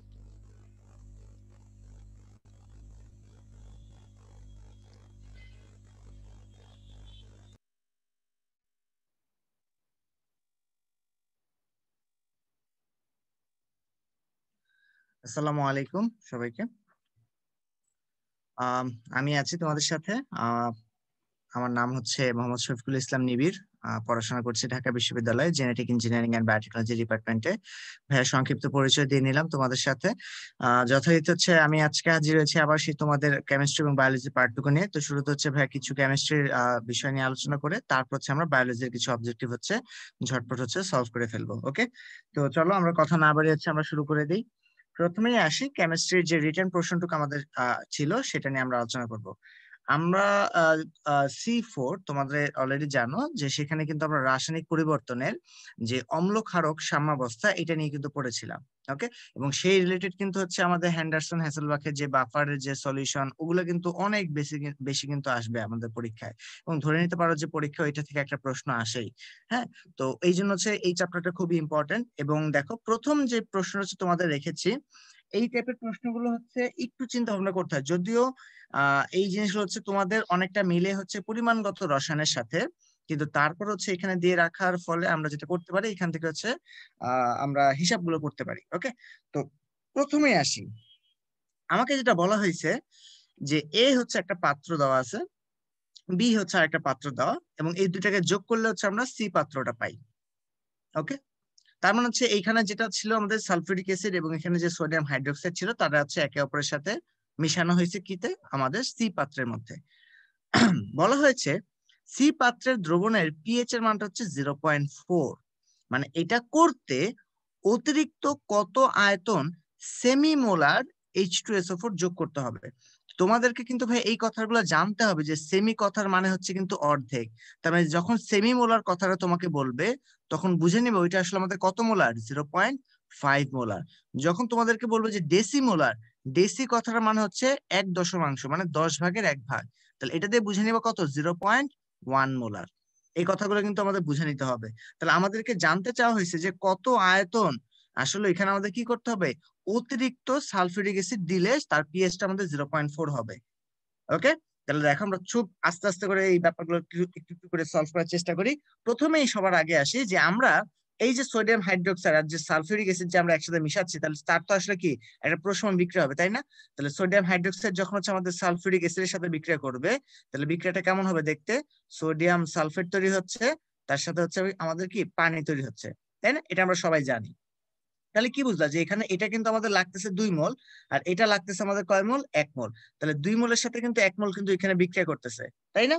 এবার দেখো আমরা কি বলতে পারি যে আমাদের এই যে আমাদের সালফিউরিক অ্যাসিড যেটা ছিল সেটা কতটুকু ছিল, 50 ml সেমিমোলার। তাহলে আমরা লিখবো 50 millilitre semimolar, that means 0.5 molar sulphuric acid. এইটা আসলে যা কথা সেটা আমরা সমতুল্য চিহ্ন দিয়ে আমরা এটাকে কি বলতে পারি, এটাকে আমরা বলতে পারি না যে 25 ml 1 মোলার H2SO4, তাই কথা। তোমরা সবাই হচ্ছে পরিমাণগত রসায়নে এই জিনিসটা পড়ে আসছো। কেন এই দুটাকে সমান সমান লিখতে পারি আমি আমি তোমাদেরকে হিন্ট দিয়ে দিচ্ছি। হিন্টটা হচ্ছে ভাইয়া যে এই যে আয়তন দেওয়া আছে, ঘনমাত্রা দেওয়া আছে, আর আমরা জানি আয়তন আর ঘনমাত্রা গুণ করলে আমরা কি পাই, মোল সংখ্যা পাই। বাম পাশে ঠিক যত মোল আছে ডান পাশে ঠিক তত মোলই আছে। এই জন্য আমরা বলতে পারি না যে দুইটা আসলে একই জিনিস, কিন্তু আমরা এটা বলতে পারি যে হ্যাঁ বাম পাশে যত মোল ডান পাশে ঠিক তত মোল। এই জন্য আমরা এটাকে কনভার্ট করে ফেললাম কি 1 মোলারে, কারণ আমাদের 1 মোলার দিয়ে কনভার্ট করে কাজগুলো করতে কি হয়, অনেকটা ইজি হয়। বুঝে গেছে ভাই? এই জন্য হচ্ছে সবকিছুকে আমরা ট্রাই করি কিসে নিয়ে যাওয়ার জন্য, 1 মোলারে নিয়ে যাওয়ার জন্য, বা ঘনমাত্রা আমরা সবসময় 1 মোলারে নিব। ওকে, তাহলে এটা হলো আমাদের 25 ml 1 মোলার H2SO4 থাকলো, ব্যাস। আচ্ছা, এরপরে আসি অন্য একটা কেসে, সেটা কি আমাদের 100 ml ডেসিমোলার। তাহলে ডেসিমোলার যেহেতু বলছে, তাহলে 100 মিলিলিটার 0.1 মোলার সোডিয়াম হাইড্রোক্সাইড আমি লিখবো এখন। তাহলে এইটাকে হচ্ছে আমি এখন যদি 1 মোলারে লিখতে চাই, 1 মোলারে, তাহলে হচ্ছে আমি এখানে কত দ্বারা গুণ করব, এই যে এখানে 100 সাথে 0.1 গুণলে কত হয়, 10 হয়। তার মানে কি 10 ml 0.1 মোলার সোডিয়াম হাইড্রোক্সাইড যা কথা, ওই আমাদের বাম পাশে পুরো কথাটা কিন্তু একই কথা। এখন এই জিনিসটা হচ্ছে তোমাদেরকে জানতে হবে যে ভাইয়া এইটা আবার সমতুল্য কতটুকুর সাথে সমান হবে, 5 ml 1 মোলার সালফিউরিক অ্যাসিডের সমতুল্য হবে। এখন অনেকে ভাই এটা বুঝতে পারবে না, এই জন্য তাদের একটু বলি। দেখো এই যে আমি বলছিলাম যে এইখানে 2 মোল, তার কি এটার 1 মোল, মানে আমরা বলতে পারি কি যে ক্ষমতার কথা চিন্তা করো, যে সোডিয়াম হাইড্রোক্সাইডের 2 যা কথা, সালফিউরিক অ্যাসিডের 1 হচ্ছে তাই কথা, কারণ সালফিউরিক অ্যাসিড একাই হচ্ছে সোডিয়াম হাইড্রোক্সাইডের ডাবলের সমান। বুঝতে পারছো? আমরা কিন্তু ওই যে মোল সংখ্যা দিয়ে কিন্তু চিন্তা করতে পারি যে সোডিয়াম হাইড্রোক্সাইড আসবে 2 জন, কিন্তু সালফিউরিক অ্যাসিড আসবে কয়জন? একজন, কারণ ও একাই হচ্ছে 100, ওই বাকি দুজনকে প্রশমিত করে ফেলতে। এই জন্য আমরা কি বললাম যে এতটুকু সোডিয়াম হাইড্রোক্সাইডকে যদি আমি প্রশমিত করতে চাই তাহলে হচ্ছে আমার লাগবে কি এইটা ঠিক অর্ধেকটুকু। কারণ আমরা কি জানি যে সোডিয়াম হাইড্রোক্সাইড যদি আমাদের দুইটা আসে তাহলে সালফিউরিক অ্যাসিড আসবে কয়টা? একটা। তাহলে এই জন্য হচ্ছে ওইটাকে 2 দ্বারা ভাগ করে দিচ্ছি। তাহলে কি 10 কে 2 দ্বারা ভাগ করলে কত হয়? 5 ml। তার মানে 10 ml 1 মোলার সোডিয়াম হাইড্রোক্সাইডকে 5 ml 1 মোলার সালফিউরিক অ্যাসিড কি করতে পারে? পুরোপুরি ভাবে প্রশমিত করে ফেলতে পারে। তাহলে আমি এই কথাটা কি এখানে লিখে দিই যাতে হচ্ছে তোমাদেরকে আরেকবার হচ্ছে বুঝতে সুবিধা হয়ে যায়। কি বললাম যে 10 মোলার, সরি 10 মোলার কেন লিখি, ভুল হয়েছে, আমি এখানে অন্য গাড়ি দিয়ে লিখে দিচ্ছি 10 ml 1 মোলার সোডিয়াম হাইড্রোক্সাইডকে সম্পূর্ণরূপে প্রশমিত করতে পারে 5 ml 1 মোলার H2SO4। বাস এইটাই হচ্ছে আমাদের এখান থেকে আসলে মেইনলি বের করার জন্য আমরা এই কাজটা করলাম। তাহলে এখন আমরা হচ্ছে পরবর্তী সেগমেন্টটায় যাই, যে আমরা বুঝে ফেললাম যে হ্যাঁ কতটুকুর সাথে কতটুকু বিক্রিয়া করছে। তার মানে এখন অবশিষ্ট এখানে কে থাকবে? সালফিউরিক অ্যাসিড থাকবে। কতটুকু থাকবে ভাইয়া? দেখো অবশিষ্ট, দেখো 5 ml চলে গেছে, ছিল কত ml? 25 ml। তাহলে থাকবে কত ml? 20 ml। তাহলে 20 ml 1 মোলার সালফিউরিক অ্যাসিড হচ্ছে আমাদের কি থাকবে? অবশিষ্ট থাকবে। কোথায় অবশিষ্ট থাকবে? সি পাত্রে অবশিষ্ট থাকবে, সি পাত্রে। আচ্ছা, বাস এবার আসি আমাদের আরো পরবর্তী জায়গায়, যে হ্যাঁ আমাদের একটা জিনিস কিন্তু এখান থেকে বের হয়ে আসলো। এখন দেখো কথা হচ্ছে কি যে পিএইচ এর কথাটা আমাদের বলা ছিল না? তাহলে পিএইচ আমরা কি জানি যে পিএইচ ইকুয়ালস টু কি মাইনাস লগারিদম অফ কি এইচ প্লাস আয়নের ঘনমাত্রা। তাহলে এখান থেকে আমরা এই জিনিসটা লিখতে পারি যে এইচ প্লাস আয়নের ঘনমাত্রা কত আসবে? আমাদের আসবে 10 to the power minus to the power pH, তাই না? তাহলে মানটা আমি বসাই 10 টু দি পাওয়ার, আমি পিএইচ এর মানটা কত বসাবো? 0.4। 10 টু দি পাওয়ার মাইনাস 0.4 বসালে মানটা আসবে কত? 0.398 মোলার। ওকে, তাহলে এটা হচ্ছে আমাদের চলে আসলো। এখন তোমরা কি জানো? তোমরা এই ব্যাপারটা তো সবাই তো দেখে আসছো ক্লাসে, যে H2SO4 কয়টা প্রোটন দান করে? 2টা প্রোটন দান করে না? তার মানে এখানে এটার ঘনমাত্রা হচ্ছে 0.398 মোলার, তাই না? তাহলে সালফিউরিক অ্যাসিডের ঘনমাত্রা কত হবে? এটার অর্ধেক হবে না, কারণ একটা থেকে প্রোটন বের হয় 2টা। তাহলে আমরা যখন এখানে এক্স লিখি, এখানে কিন্তু 2x লিখি, তাহলে শর্ত মতো 2x টা কিন্তু আমাদের কত? 0.398। তাহলে এটা কত হবে? 0.398 এর অর্ধেক হবে। তাহলে অর্ধেকটা কত হবে আমাদের? 0.199 মোলার। তার মানে আমরা কি পেয়ে গেলাম? আমরা যেটা পেয়ে গেলাম যে সি পাত্রের পিএইচ যদি আমাদের 0.4 হইতে হয়, তাহলে অবশ্যই এখানে যে সালফিউরিক অ্যাসিড যেটা থাকবে তার ঘনমাত্রা আমাদের কত হইতে হবে? 0.199 মোলার। ওকে, তাহলে এই জিনিসটা আমরা মাথায় রাখি। এবার আসি আমাদের পরবর্তী যে সেগমেন্ট। দেখো কতগুলো ভাগে ভাগে হচ্ছে ভাগ করে ব্যাপারগুলো তোমাদেরকে দেখানোর চেষ্টা করতেছি। দেখো এটা হচ্ছে আমাদের শেষ সেগমেন্ট, সর্বশেষ। সেখানে আমরা কি করলাম যে ধরি ভি মিলিলিটার, হ্যাঁ সেমি মোলার, তার মানে কি 0.5 molar, V millilitre 0.5 molar H2SO4 যোগ করতে হবে। এটা আমি বললাম, আমি এটা হচ্ছে ক্লেম করলাম, আমি যেখানে আমি ভি এর মানটা হচ্ছে এখন জানতে চাই। তাহলে দেখো আমার কি বলছে যে আমাদের কতটুকু হচ্ছে মিশ্রণের মধ্যে আগে ছিল, সেটা হচ্ছে আমরা দেখি যে দেখো 20 ml 1 মোলার। তাহলে আমি কি লিখবো? 20 ইন্টু 1, ওকে, প্লাস আমি আর কতটুকু অ্যাড করলাম তার মধ্যে, যে আমাদের আগে থেকে হচ্ছে কতটুকু ছিল, যে আমাদের 0.5 মোলার হচ্ছে অলরেডি এখানে হচ্ছে আমাদের ছিল, তাই না? কারণ হচ্ছে আমরা এখান থেকে কি বলতে পারি, যে এই কথাটা তো বলতে পারি এখান থেকে, যেটা বুঝতে পারছো যে দেখো যে এই লাইনটা থেকে কোথায় রাখা যায়, এটা নিচে লিখি ভাই, এটা একটু নিচে লিখছি, একটু নিচে হচ্ছে তোমরা একটু ফোকাস করো যে কি কি আছে আগে থেকে আর কি, যে আমি এখানে কি কি অ্যাড করার চেষ্টা করতেছি। ওকে, তাহলে আমাদের ছিল কি, একটু আগে বললাম যে ভি এম এল 0.5 মোলার। তাহলে আমরা এটাকে হচ্ছে এভাবে লিখতে পারি না, যে ভি মিলিলিটার 0.5 মোলার H2SO4 আসলে যা কথা সেটার সঙ্গে আমরা কি লিখতে পারি, যে 1 মোলার, আর এটাকে আমরা লিখতে পারি 0.5 ভি মিলিলিটার। তার মানে বুঝতে পারছো ভাই কি করলাম? এই ভি এর সাথে 0.5 কে গুণ করে দিলাম, যাতে আমি এটাকে কত মোলার লিখতে পারি? 1 মোলার লিখতে পারি। ঠিক আছে, তাহলে 1 মোলার কি হবে? এটা H2SO4, একই কথাই হবে। তাহলে এই যে আমাদের এটা ছিল হচ্ছে আগের যতটুকু ছিল, এই যে আগে যতটুকু অবশিষ্ট ছিল সেটা নিলাম, যে 20 এর সাথে 1 গুণ হইলো, 20 এর সাথে 1 গুণ হইলো। আর এখানের এই ব্যাপারটাকে আমরা কিভাবে লিখতে পারি? এটাকে লিখতে পারি হচ্ছে 0.5 ভি, হ্যাঁ 0.5 ভি ইন্টু 1। এইটা হচ্ছে কি আমাদের আগে যোগ করলাম। যোগ করলে এখন কি কি হবে? এখন যেটা হবে দেখো, মিশ্রণের আয়তন হচ্ছে আমাকে দেখতে হবে। মিশ্রণের আয়তন হচ্ছে কত হবে? ছিল আগে কত, 50 ml, সাথে 100 ml যোগ করছো, তাহলে এখানে কত ml হইলো? 150 ml, তাই না? তাহলে 150 ml এর সাথে হচ্ছে আবার কি করছো তুমি, VML হচ্ছে এক্সট্রা যোগ করছো, তাহলে টোটাল আয়তনটা কত? V প্লাস 150, এবং তার ঘনমাত্রা কত হইতে হবে? এই যে যেটা বের করলাম 0.199। তাহলে এই যে আমরা কি করলাম, পিএইচ যদি এত হইতে হয়, তাহলে এই যে আমি যে ধরে নিয়েছি যে এক্সট্রা যে ভি আমাকে অ্যাড করতে হবে, তাহলে ওই যে ভি আগে যতটুকু ছিল সেটা হচ্ছে অবশিষ্ট, এটা ছিল আমাদের অবশিষ্ট, আর এটা হচ্ছে নতুন করে যে আসছে, নতুন করে আমি যাকে অ্যাড করছি, এই অবশিষ্ট আর নতুন একসাথে যোগ হয়েছে, এখানে আমি কি পেলাম? এটা হচ্ছে টোটাল মিশ্রণের আয়তন, আর এটা হচ্ছে মিশ্রণের ঘনমাত্রা।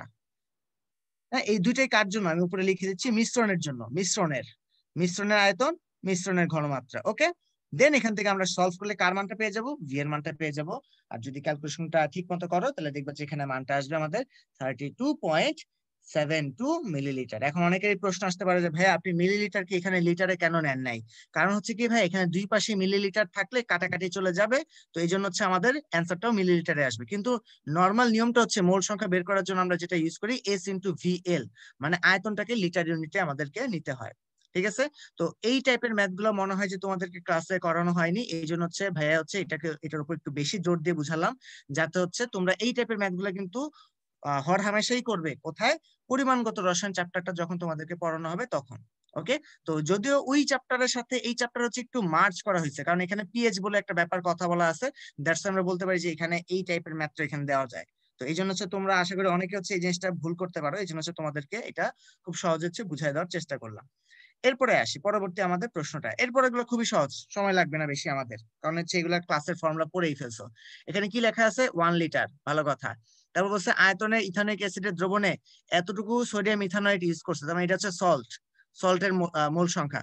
তাহলে পিএইচ হচ্ছে এত রাখতে চাচ্ছ, ভালো কথা। বাফার দ্রবণে অ্যাসিডের ঘনমাত্রা জানতে চাইছে।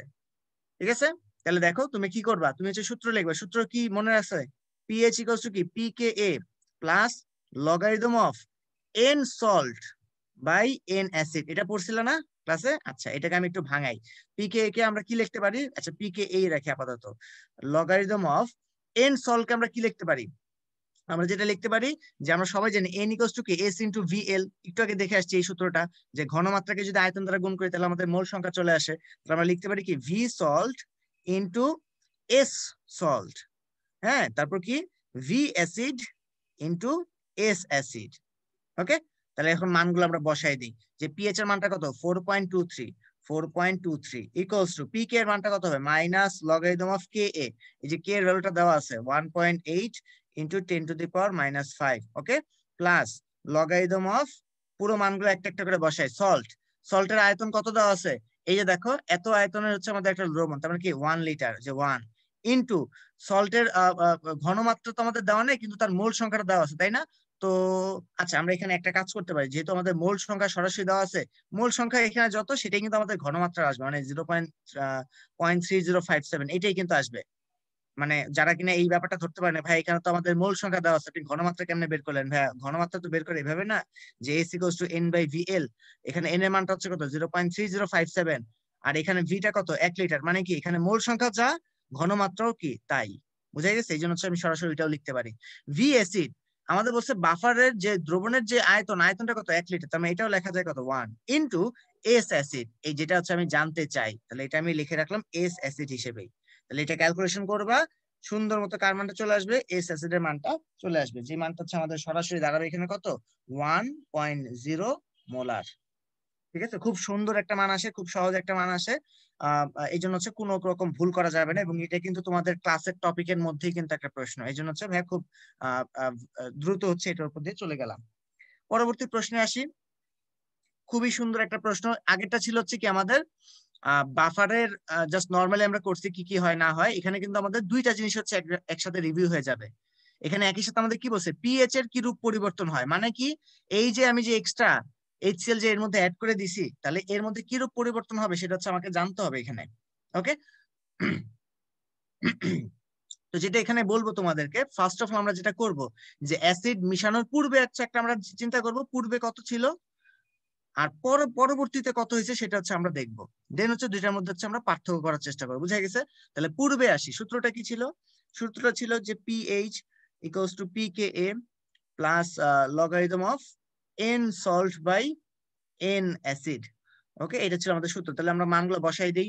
আমাদের পিকে এর ভ্যালুটা কত হবে? মাইনাস লগারিদম অফ আমাদের হচ্ছে কে এর ভ্যালুটা কত, যে দেওয়া আছে ব্র্যাকেটে 1.8 ইন্টু 10⁻⁻5 প্লাস লগারিদম অফ সল্টের মোল সংখ্যা বাই অ্যাসিডের মোল সংখ্যা। তাহলে সল্ট দেখো, সল্ট হচ্ছে আমাদের আছে 1 মোল, অ্যাসিডও আছে কয় মোল?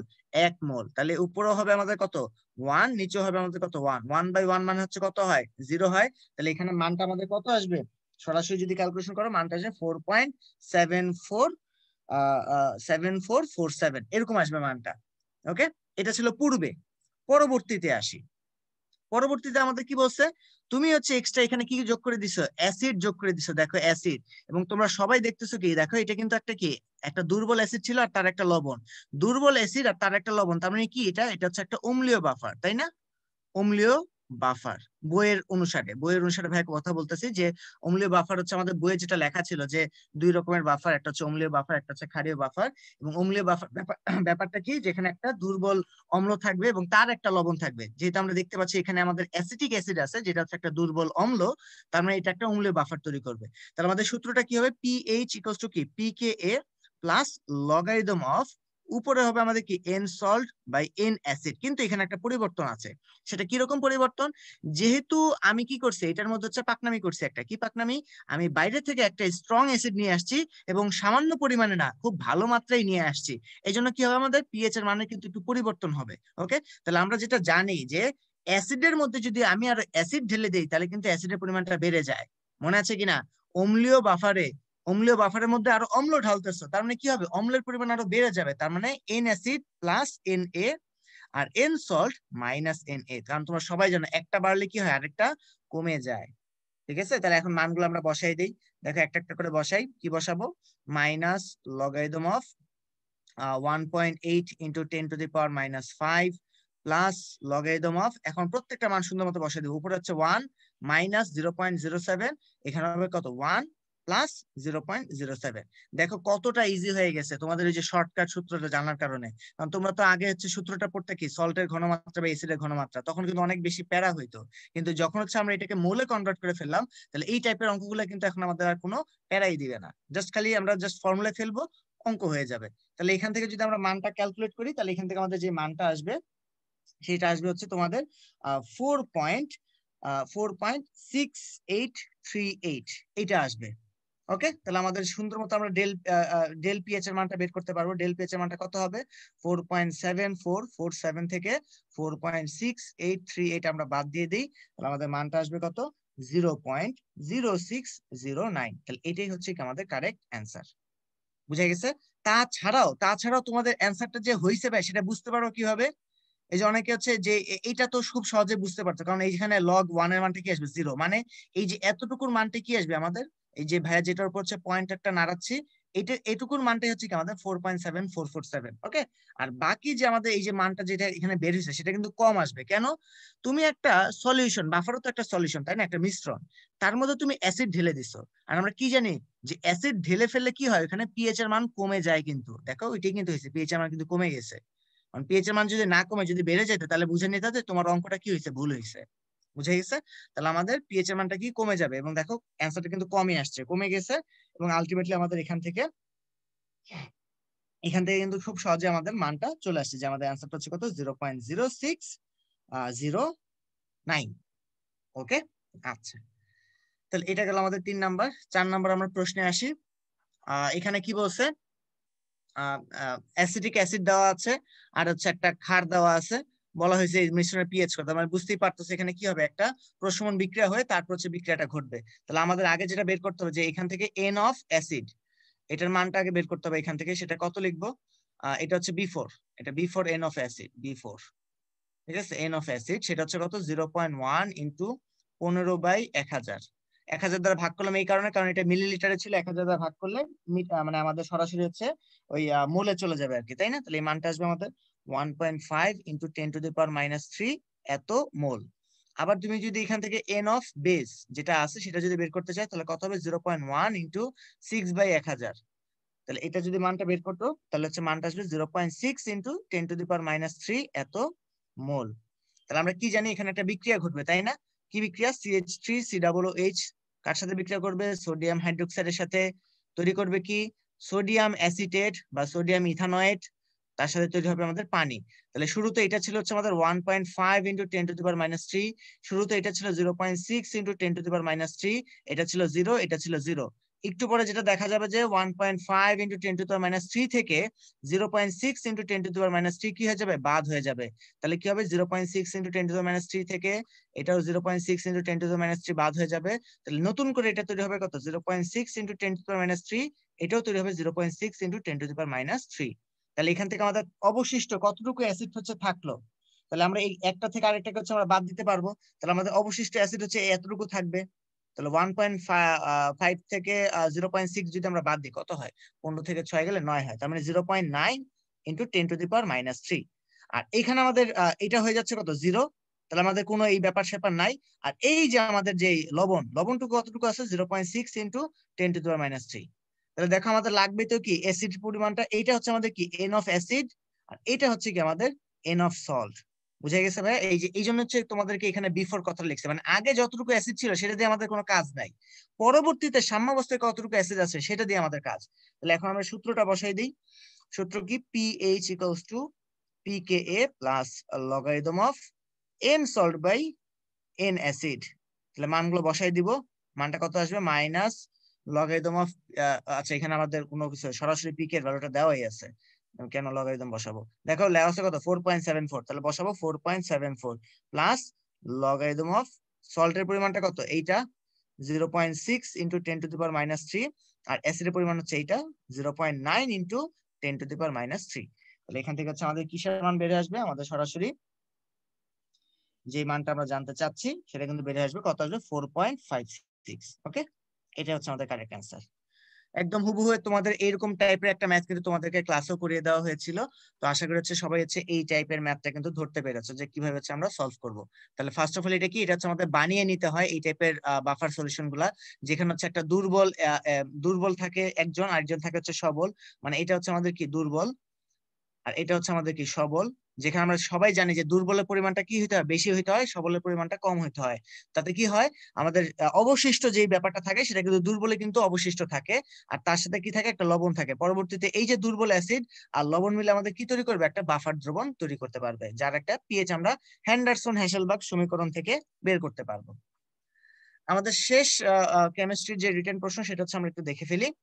খুবই সহজ, দেখা মানে প্যারার কিছু না। এই জায়গার মধ্যে দেখো 5 এর এ, এটাকে আমরা দুটা ভাগে ভাগ করে ফেলি। এখানে আমরা এ নাম্বারের জন্য অ্যান্সারটা লিখি। বলছে আমাদের অ্যাসিটিক অ্যাসিডের জন্য হচ্ছে কে এর ভ্যালুটা দেওয়া আছে, ঠিক আছে? আমাদের বলছে যে তার ঘনমাত্রা যদি আমাদের 1 মোলার হয় তাহলে পিএইচ এর মানটা কত? যেহেতু বুঝতেই পারতেছে এটা হচ্ছে একটা দুর্বল অ্যাসিড, তাহলে দুর্বল অ্যাসিডের জন্য মনে আছে পিএইচ এর সূত্র কি ছিল? পিএইচ এর সূত্র ছিল minus logarithm of H plus আয়নের ঘনমাত্রা, আমরা সবাই জানি। কিন্তু এইখানে একটা কথা আছে যে আমাদের হাইড্রোজেন প্লাস আয়নের ঘনমাত্রা কি ছিল? আলফা ইন্টু সি ছিল, তাই না? এখন তুমি তো আলফা সির মান জানো না, তার জন্য তুমি কোন মানটা ইউজ করবে? যে কে এ সমান সমান কি আলফা স্কয়ার সি, সেখান থেকে যদি তুমি আলফার মানটা বের করো তাহলে দেখবা যে মানটা কত আসে? √, কে এ বাই সি আসে। এই মানটা যদি এখানে বসায় দাও তাহলে মানটা কি আসবে? Minus logarithm of √, K A into C. বুঝে গেছে ভাই? তুমি যদি জাস্ট এখানে আলফার জায়গায় এই মানটা বসায় দাও তাহলে ক্যালকুলেশন করে দেখবা যে এই মানটা আসে। তাহলে এখান থেকে যদি আমরা মানগুলো বসাই দিই, মাইনাস লগারিদম অফ √, কে এর মানটা কত? এই যে দেওয়া আছে 1.8 × 10⁻⁵, আর সি এর মানটা কত? 1 মোলার। এই যে সরাসরি 1 বসাই দিব। তাহলে আমাদের সুন্দর মতো হচ্ছে কি চলে আসবে? মান চলে আসবে। মানটা আসবে হচ্ছে আমাদের 4.24 × 10⁻⁻3। সরি সরি, আমি কি করলাম? এটা আসবে না, মানে এইটার আগে হচ্ছে একটা মাইনাস আসবে, মানে ভিতরের মানটা আসবে আমাদের ওইটা। তাহলে মাইনাস লগারিদম অফ হচ্ছে এটা।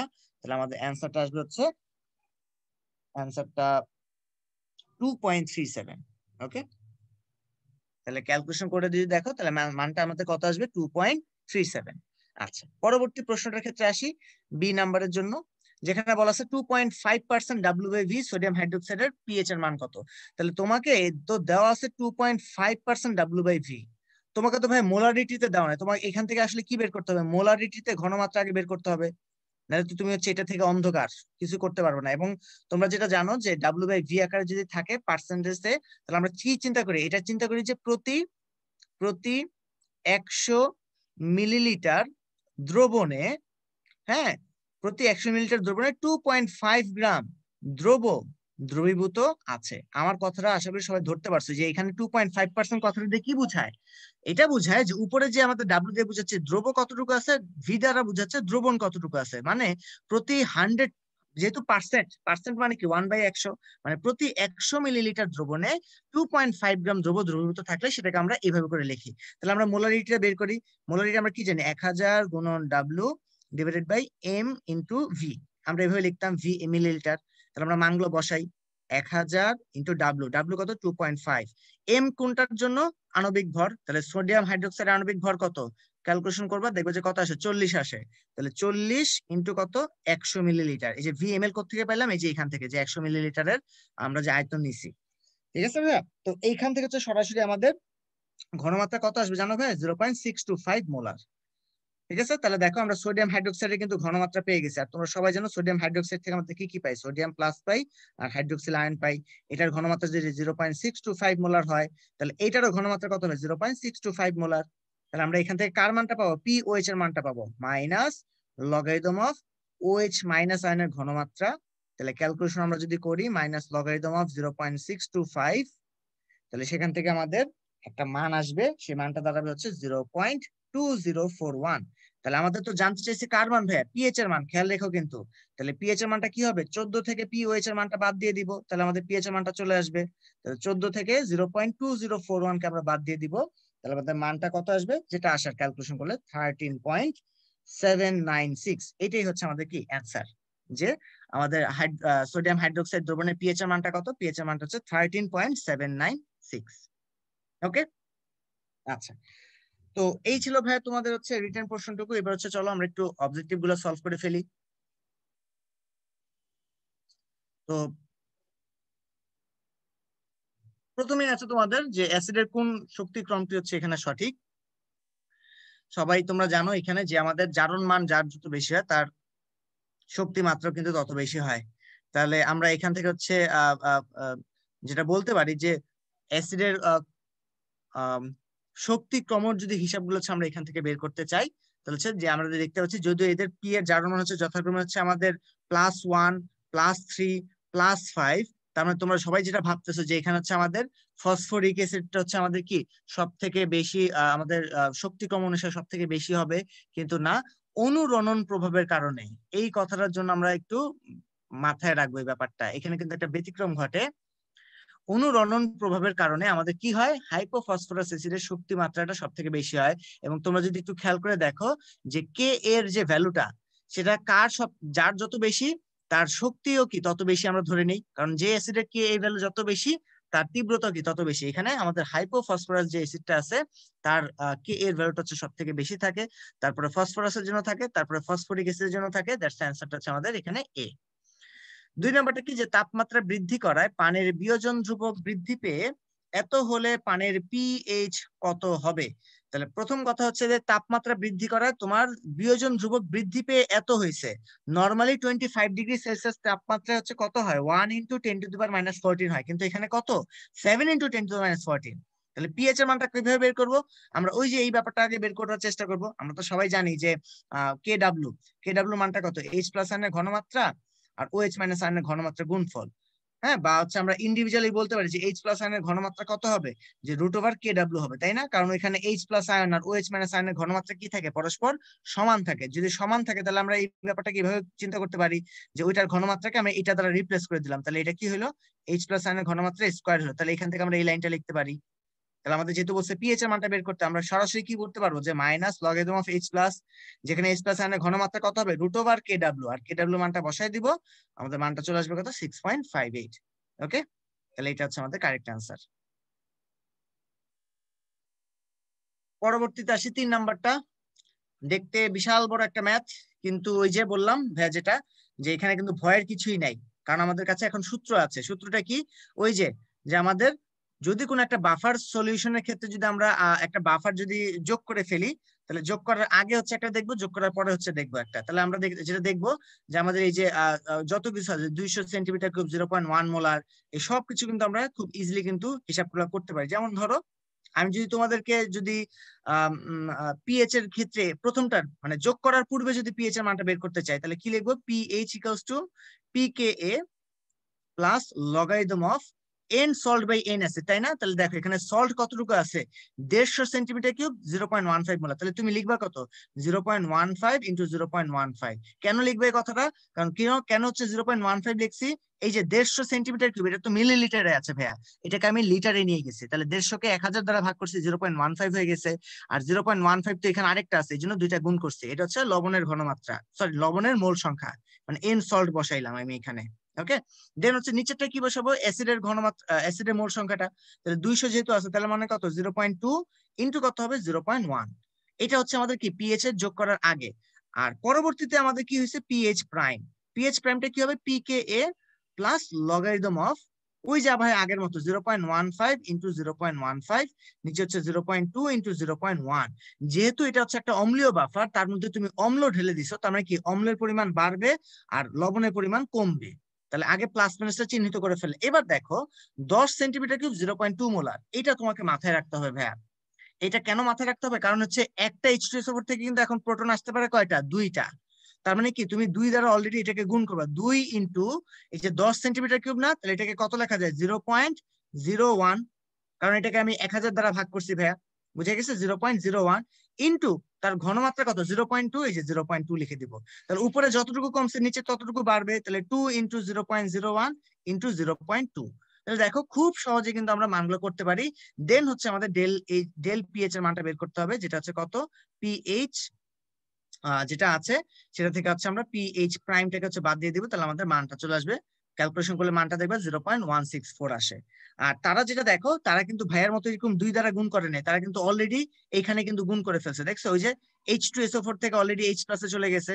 এই যে এখানে ছিল 0.2, এখানে হয়ে গেছে 0.4। কেমনে হইলো, ওই যে একজনই যে আমাদের ডাবল করে ইলেকট্রন, সরি ডাবল করে যে প্রোটন দান করতে পারে, ওই জন্য হচ্ছে আমরা এই কথাটা বলতে পারলাম। বুঝে গেছে? দেখো তারা কিন্তু 0.01 ইন্টু 0.4 লিখছে, আমি কিন্তু তা লিখি নাই। আমি লিখছি কি, আমি লিখছি 2 ইন্টু 0.01 ইন্টু 0.2। বুঝে গেছে? আচ্ছা, পরবর্তী প্রশ্নে আসি। যে 4টি ক্ষারক দেওয়া আছে, যাদের পিকেবি এর ভ্যালু গুলো আমাদের দেওয়া আছে, এই যে এত এত করে, এদের সবগুলো সবচেয়ে শক্তিশালী ক্ষার কোনটা? তো তোমরা সবাই যেটা জানবা যে যার কেবি ভ্যালু যত বেশি, যার পিকেভি ভ্যালু যত কম, সে বেশি তত শক্তিশালী কি ক্ষার, তত শক্তিশালী ক্ষার। ওকে, তাহলে আমরা এখান থেকে বুঝতে পারছি যে শক্তিশালী ক্ষার যদি হয়, তার মানে এখানে আমাদের বলছে কি যার পিকেবি ভ্যালু যত কম হবে, তাহলে দেখো যে 1.5 হচ্ছে সব থেকে কম, আর এটা কার, এখানে যে সি এর, তাহলে সিটা হচ্ছে আমাদের কি সব থেকে শক্তিশালী। 5 নম্বরে আসি, যে 1% WV সোডিয়াম হাইড্রোক্সাইডের পিএইচ কত? ওই যে ভাই একই কথা বললাম, যে আগে পার্সেন্টেজ থেকে কি বের করবা, তার মোলারিটি, একটু আগে যেটা রিটেনে তোমাদেরকে দেখাইছি, মোলারিটি বের করার পর তারপর হচ্ছে সূত্রে বসাই দিবা, সূত্রে বসাই দিলে সুন্দর মতো কি পিওএইচ ভ্যালুটা আসবে। যেহেতু আমাদের জানতে চাইছি পিএইচ এর মান, তাহলে 14 থেকে পিওএইচ এর মানটা বাদ দিয়ে দিবা, তাহলে পিএইচ এর মানটা আমাদের এখান থেকে চলে আসবে 13.4। ওকে, আচ্ছা, পরবর্তী প্রশ্ন যেটা যেটা এখানে দেখতে পাচ্ছ যে আমাদের এই যে অ্যাসিডের শক্তির ক্রম কোনটি, এখানে সেটা হচ্ছে আমাদের এটা কত, +7, এখানে হচ্ছে আমাদের কত, +4, এটা হচ্ছে আমাদের কত, সরি +4 না, এটা +3 হবে, মানে কেন্দ্রীয় পরমাণু জারণ মানগুলো ভাই বের করার চেষ্টা করতেছে, এখানে +3 আর এটা হচ্ছে আমাদের +3। তাহলে কেন শক্তির ক্রমটা এরকম, কারণ এখানে জারণ মান যার যত বেশি সে তত বেশি শক্তিশালী হবে, কারণ এখানে অনুরণন প্রভাবের কোনো উপস্থিতি এখানে নাই। এবং এই জায়গাটার মধ্যে দেখতে পাচ্ছ যে দুইটার জারণ মান এখানে হচ্ছে একই আছে, কিন্তু আমরা কি দেখলাম, যে আমরা যেটা জানি যে যার আকার ছোট তার শক্তি মাত্রা কি হবে, বেশি হবে। যেহেতু এখানে নাইট্রোজেনের আকার ছোট, ফসফরাসের আকারটা বড়, দ্যাটস ওয়াই এখানে নাইট্রোজেনের শক্তি মাত্রা বেশি হবে। পরবর্তী প্রশ্নে যদি আসি, একটি দুর্বল ক্ষারকের আলফার মানটা দেওয়া আছে, তার সি এর মানটা দেওয়া আছে, পিকেবি এর ভ্যালুটা জানতে চাওয়া হয়েছে। তাহলে পিকেবি ভ্যালুটা আমরা কিভাবে বের করবো, যে যদি আমরা কেবি এর মানটা জানতে পারি, তাহলে কেবি এর মান আমরা কি জানি, যে আলফা স্কোয়ার সি, আলফার মানটা দেওয়া আছে, সি এর মানটা দেওয়া আছে, পেয়ে গেলাম কেবি এর মানটা। আর পিকেবি এর মানটা কিভাবে পাবো, মাইনাস লগারিদম অফ কেবি বসাই দিলে আমাদের মানটা চলে আসবে, সেটা কত, 6.49। খুবই ইজি। 8 নম্বরে আসি, যে কোন দ্রবণের পিএইচ এর মানটা 8.5, ওই দ্রবণে কতটি প্রোটন আয়ন আছে সেটা আমাকে দেখাও। তাহলে প্রথম কথা হচ্ছে, তোমাকে তো পিএইচ এর মানটা দেওয়া আছে, তোমাকে তো হাইড্রোজেন আয়নের ঘনমাত্রা দেওয়া নাই, তাহলে আগে ঘনমাত্রাটা বের করতে হবে। ওই যে ঘনমাত্রা কিভাবে বের করব, যে N T log of to the পাওয়ার কত, মাইনাস পিএইচ, তাহলে এই যে মাইনাস পিএইচ এর ভ্যালুটা বসাই দিল, তাহলে আমাদের এই যে ঘনমাত্রাটা চলে আসলো। এখন বলছে যে দ্রবণের আয়তন 2.3 লিটার। তাহলে এই যে মোলারিটি, এটার মানে কি যে 1 লিটারে আছে এত মোল। কারণ মোলারিটি কথাটা মানে কি, তুমি যদি ভাঙাও এত মোল পার লিটার, মানে 1 লিটারে কতটুকু মোল আছে, তাহলে 1 লিটারে আছে হচ্ছে আমাদের এত মোল। তাহলে আমাদের 2.3 লিটারে কত মোল থাকবে, এটাকে জাস্ট 2.3 দ্বারা গুণ করে দিব। আর আমাদের তো চাইছে কতটি, আমাদের তো মোল সংখ্যা চাই নাই, আমাদের চাইছে সংখ্যা। তাহলে আমরা অ্যাভোগাড্রো সংখ্যা দিয়ে ওটাকে গুণ করে দিব। তাহলে মোলকে অ্যাভোগাড্রো সংখ্যা দিয়ে যদি আমরা গুণ করে দিই, তাহলে আলটিমেটলি আমাদের অ্যান্সারটা চলে আসবে কত, 4.38 ইন্টু 10⁻15। ওকে, আচ্ছা। তারপর দেখো 9 নাম্বার, সম আয়তনে 0.002 মোলার সালফুরিক অ্যাসিড ও সোডিয়াম হাইড্রোক্সাইডের মিশ্রণে পিএইচ কত হবে। তাহলে এইটা হচ্ছে ভাই ওই যে একই কথা, যে তোমাদেরকে একদম ক্লাসের শুরুতে যে জিনিসটা হচ্ছে ভাই বোঝানোর চেষ্টা করলাম, যে এখানে কি হবে, এখানে আলটিমেটলি কিন্তু আমাদের একটা কাটাকাটি যাবে। কিরকম কাটাকাটি দেখো, এই যে আমাদের এটার ক্ষমতা কি ডাবল, এই জন্য এটার ক্ষমতাকে আমরা 2 দ্বারা গুণ করছি, যে 2। আর এটা কত হচ্ছে আমাদের 0.002, এই যে 0.002 দিয়ে আমি গুণ করে ফেললাম। এখন এটা যেহেতু সম আয়তনের, এই জন্য হচ্ছে আমরা চাইলে এখানে ভি দ্বারা গুণ করতে পারি। তুমি চাইলে এখানে ভি দ্বারা গুণ করতে পারো, এখানেও ভি দ্বারা গুণ করতে পারো, এবং পুরোটাকে হচ্ছে ভি দ্বারা ভাগ করতে পারো। মানে আলটিমেটলি ভি ভি কি করে যায় ভাইয়া, কাটাকাটি চলে যায়, এই জন্য তারা লিখে নাই। তাহলে এইটার কি করলাম, মোল মোল সংখ্যাকে, সরি ঘনমাত্রাকে আমরা 2 দ্বারা গুণ করলাম। কেন, কারণ হচ্ছে বিক্রিয়া আমরা কি দেখি যে সালফিউরিক অ্যাসিড হচ্ছে আমাদের 2 মোল লাগে।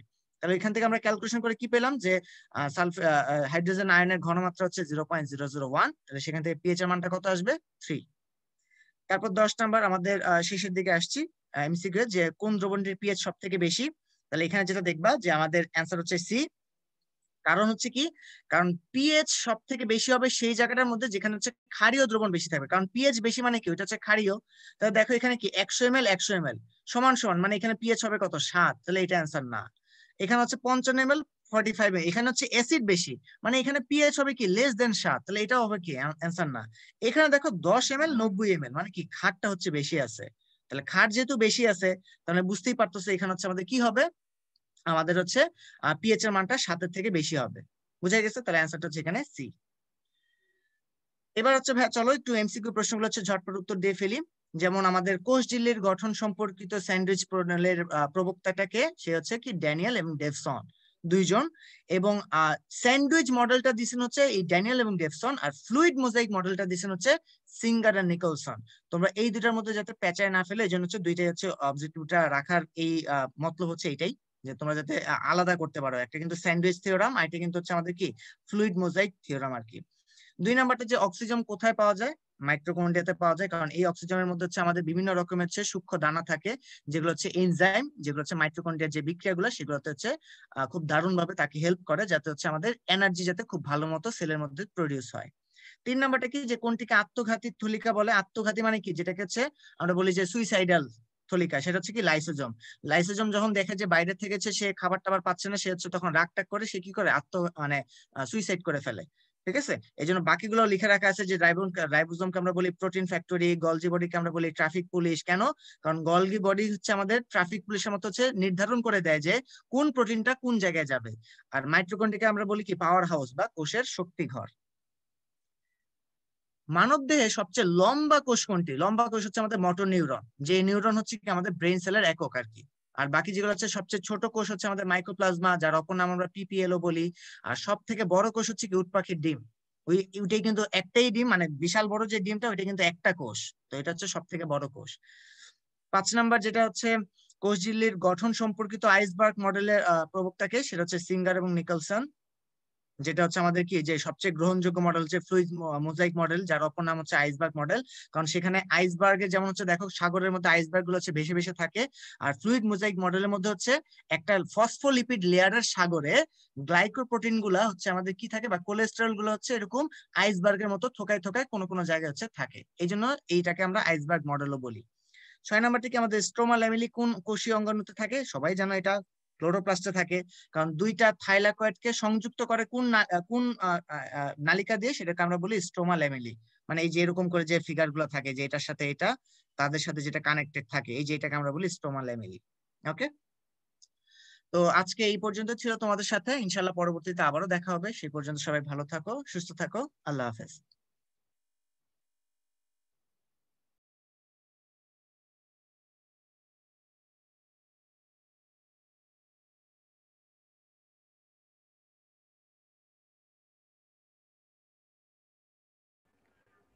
আসসালামু আলাইকুম সবাইকে আমন্ত্রণ জানাচ্ছি তোমাদের আজকের এই সলভ ক্লাসে। তোমাদের আজকে এই ইংলিশ পার্টটা আমি সলভ করে দিব, শাহরিয়ার ইথান বাবলা।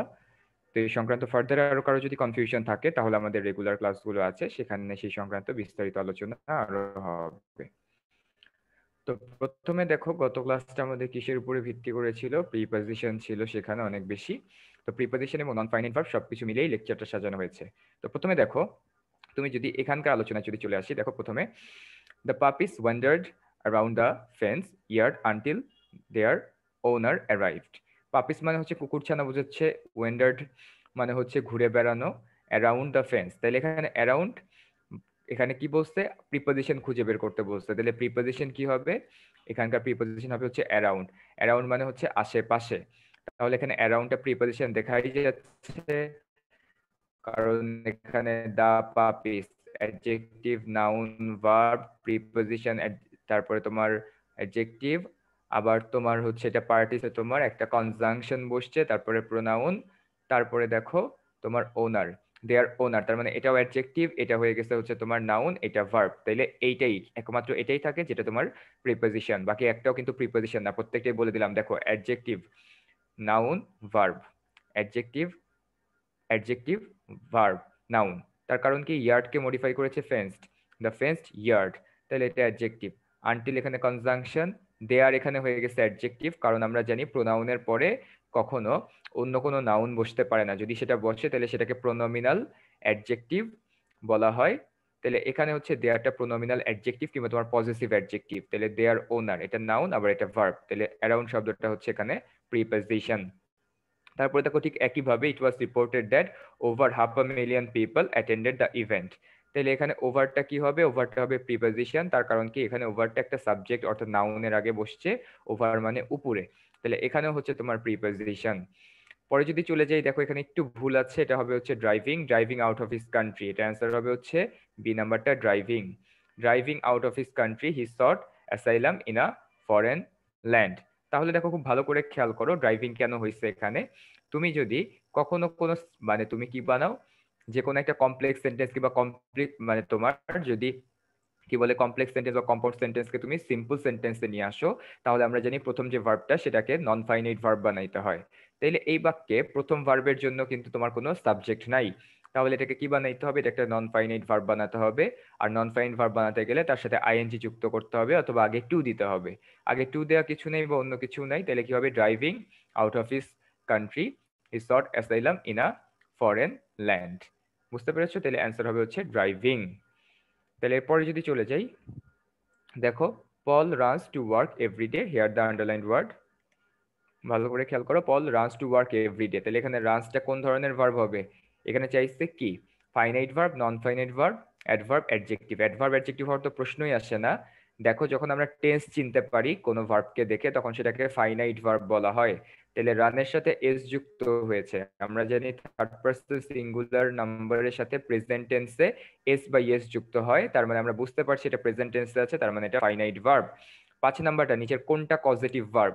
পজিটিভ ভার্ব আমরা পড়েছিলাম যে কোনো একটা বাক্যে সাবজেক্ট নিজে কাজ না করে যদি অন্যকে দিয়ে কাজ করায়, তাহলে সেই বাক্যে যে ভার্বটা বসে প্রথম সেটাকে পজিটিভ ভার্ব বলা হয়।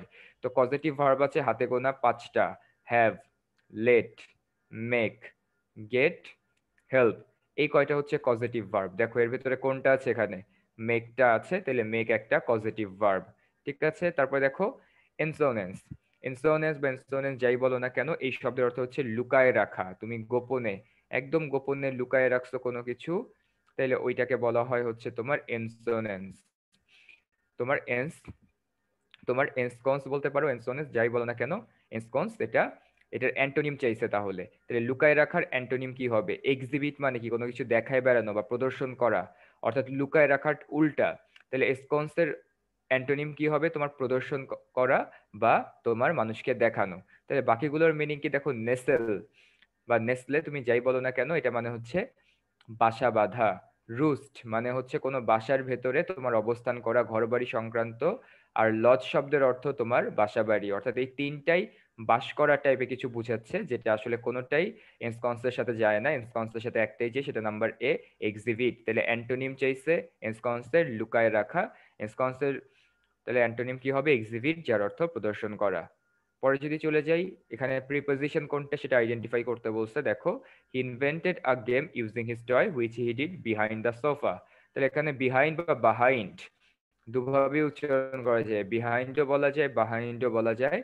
এখানে বাহাইন্ডটা হবে তোমার প্রিপজিশন। আমরা জানি প্রিপজিশন মানে কি, পূর্বে অবস্থান। কার পূর্বে অবস্থান? নাউন কিংবা প্রোনাউন। তাহলে দেখো, দা সোফার আগে অবস্থিত হচ্ছে বাহাইন্ড, তার মানে সে সোফার নিচে লুকায়ে ছিল।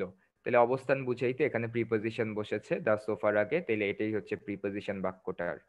8 number, when assembling this product, এই প্রোডাক্টটা যখন তুমি অ্যাসেম্বলি করবা বা তুমি যখন সাজাবা গোছাবা, please refer to the diagram below. ডায়াগ্রামটা নিচে দিয়ে দিও ব্যাপারটা। তাহলে ডায়াগ্রামকে মডিফাই করতেছে বিলো শব্দটা। ডায়াগ্রাম এখানে নাউন, আর নাউনকে যদি কোনো ওয়ার্ড মডিফাই করে তাহলে সেটা হয়ে যাবে অ্যাডজেক্টিভ। এরপরে এ নাম্বার, আজিপসি। সো প্রথম কথা, তোমার এখানে আজিপসির পরে কমার ভেতরে আরেকটা পার্ট দেওয়া হয়েছে। তাহলে আজিপসির পরবর্তীতে তুমি এই পার্টটুকু না লিখলেও বাক্যে কোনো ভুল হবে না। তাহলে আজিপসি ফাউন্ড দ্য চাইল্ড, একটা জিপসি তোমার একটা বাচ্চা খুঁজে পেয়েছে। তার মানে মাঝখানের অংশের জন্য তোমার কিন্তু কোনো সাবজেক্ট বরাদ্দ নাই। যদি সাবজেক্ট বরাদ্দ না থাকে তার মানে তুমি কিন্তু ওইটার জন্য কোনো ফাইনাইট ভার্ব বসাতে পারবা না। ফাইনাইট ভার্ব যদি না বসাতে পারো তাহলে সি আর ডি কিন্তু আগেই বাদ। আর আমরা জানি যখন তোমরা মানে কোনো কিছু আমরা স্বাভাবিক অর্থে বুঝাই তখন ভার্বের সাথে আইএনজি যুক্ত করি, যে মানে নন ফাইনাইট ভার্ব হিসেবে প্রকাশ করতে গেলে। A gypsy wandering across the meadow found the child. তার মানে একটা জিপসি ঘোরাঘুরির সময় একটা বাচ্চা খুঁজে পেল। তাহলে ওয়ান্ডারিং শব্দের অর্থ হচ্ছে ঘোরাঘুরি করার সময় বা এদিক সেদিক। আর জিপসি মানে কি, যাযাবর, যারা ঘুরে বেড়ায় বিভিন্ন জায়গায়, যাদের পার্মানেন্ট ঠিকানা নাই, মানে এক জায়গা থেকে আরেক জায়গায় যায়, তাদেরকে যাযাবর কিংবা ইংলিশে জিপসি বলা হয়। তাইলে এখানে ভার্বের সাথে আইএনজি যুক্ত হয়ে এটা একটা নন ফাইনাইট ভার্ব হয়ে যাবে, ওয়ান্ডারিং অ্যাক্রস দ্য মিডো। ঠিক আছে, ফাউন্ড দ্য চাইল্ড। তারপর যদি চলে আসি 10 নাম্বারটা, স্মিথ গেভ। এটাও বোঝা যাচ্ছে গিভ থেকে গেভ হয়েছে, তার মানে পাস্ট টেন্স। তাহলে ভার্ব চেনা যাচ্ছে, মানে টেন্স চেনা যাচ্ছে। টেন্স চেনা গেলেই সেটা কি ভার্ব হয়ে যাবে? ফাইনাইট ভার্ব হয়ে যাবে চোখ বন্ধ করে। কোনটা পজিটিভ ভার্ব? একটু আগে বলেছিলাম লেট, মেক, হেল্প, গেট। তাহলে এখানে গেট হয়ে যাবে তোমার positive verb. And finally flair. Flair শব্দের অর্থ তোমার বিচার বুদ্ধি, মানে যার সুন্দর উপস্থিত বুদ্ধি আছে, বিচার বুদ্ধি। অ্যাটিটিউড মানে হচ্ছে ক্ষমতা। ন্যাক শব্দের অর্থ হচ্ছে তোমার দক্ষতা। আর তোমার ডিসপোজিশন শব্দের অর্থ হচ্ছে তোমার বৈশিষ্ট্য কিংবা চরিত্র, এরকম কিছু একটা বোঝায়। তো বিচার বুদ্ধির বিপরীত শব্দ দিতে হবে। তো বিচার বুদ্ধির বিপরীত শব্দ তো ক্ষমতা হইতে পারে না, দক্ষতা হইতে পারে না, চরিত্র হইতে পারে না। তাহলে শর্টকামিং মানে হচ্ছে সীমাবদ্ধতা বা ঘাটতি। শর্টকামিং মানে কি? সীমাবদ্ধতা কিংবা ঘাটতি। তাহলে এইখানে অ্যান্সার কোনটা হবে? তোমার অ্যান্সার হবে ডি নাম্বারটা, শর্টকামিং কিংবা তোমার সীমাবদ্ধতা। তাহলে বিচার বুদ্ধির তোমার বিপরীত শব্দ হচ্ছে শর্টকামিং, বিচার বুদ্ধি, সীমাবদ্ধতা কিংবা ঘাটতি। তাহলে এখান থেকে মেইন বিষয় ছিল তোমাদের, যেগুলো তোমাদের সিনোনিম অ্যান্টোনিম ছিল, এগুলো তো বেশ সহজ, মানে তোমাদের তো অ্যান্সার বলে দিলাম। তারপরে দেখো পজিটিভ ভার্ব গুলো নিয়ে আলোচনা হয়েছে, ফাইনাইট, নন ফাইনাইট, ইজি।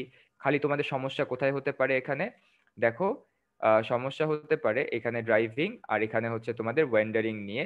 তো মাথায় রাখবো একটা জিনিস, আবার একটু রিপিট করছি, যে কখনো যদি কোনো ফাইনাইট ভার্বকে তোমার নন ফাইনাইট ভার্ব বানাতে হয় তাহলে তার সাথে আইএনজি যুক্ত করে দিবা। তো কখন নন ফাইনাইট বানাতে হবে কিভাবে বুঝবা? যখন তার জন্য সাবজেক্ট থাকবে না তখন সেটাকে একটা নন ফাইনাইট ভার্ব বানাতে হবে। বুঝতে পেরেছো? তো সাবজেক্ট বরাদ্দ থাকলে ফাইনাইট ভার্ব, সাবজেক্ট বরাদ্দ না থাকলে নন ফাইনাইট ভার্ব। যেমন দেখো, আমি যদি বলি I used to go swimming, তাহলে ভালো করে খেয়াল করে দেখো, এখানে দেখো আই ইউজড টু গো, এখানে কিন্তু এইটা পুরোটাই তোমার একটা মনে করো প্রিন্সিপাল ভার্ব হিসেবে বসছে। তার কারণ কি, ইউজ টু হচ্ছে মডাল অক্সিলারি, অক্সিলারি, এরপর এটা হচ্ছে প্রিন্সিপাল ভার্ব। তাহলে এটা তো গেছে, তাহলে ইউজ টু গো এর জন্য তোমার সাবজেক্ট কে আই, তাহলে আই এর জন্য ইউজ টু গো তো হয়ে গেছে। তো আমরা জানি একটা বাক্যে ঠিক যতগুলো সাবজেক্ট থাকে ঠিক ততগুলো ফাইনাইট ভার্ব থাকে। তো এখন সুইমিং, এখানে সুইমিং কেন হলো? কারণ এখানে এটা নন ফাইনাইট ভার্ব। তুমি চাইলেও এখানে সুইম লিখতে পারো না। তার কারণ কি, সুইমের জন্য আলাদা করে কোনো সাবজেক্ট বরাদ্দ নাই যে তুমি সুইম থেকে ইজ সুইমিং বা সুইমস দিবা। এই জন্য সুইম থেকে সুইমিং হয়ে গেছে, তার কারণ এটাকে আমার ফাইনাইট থেকে নন ফাইনাইট বানাইতে হয়েছিল।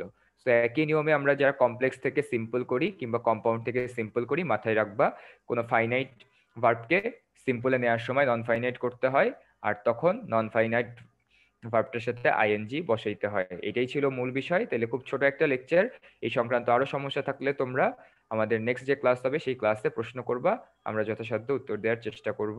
তো আবারও দেখা হবে, সেই পর্যন্ত সবাই ভালো থেকো।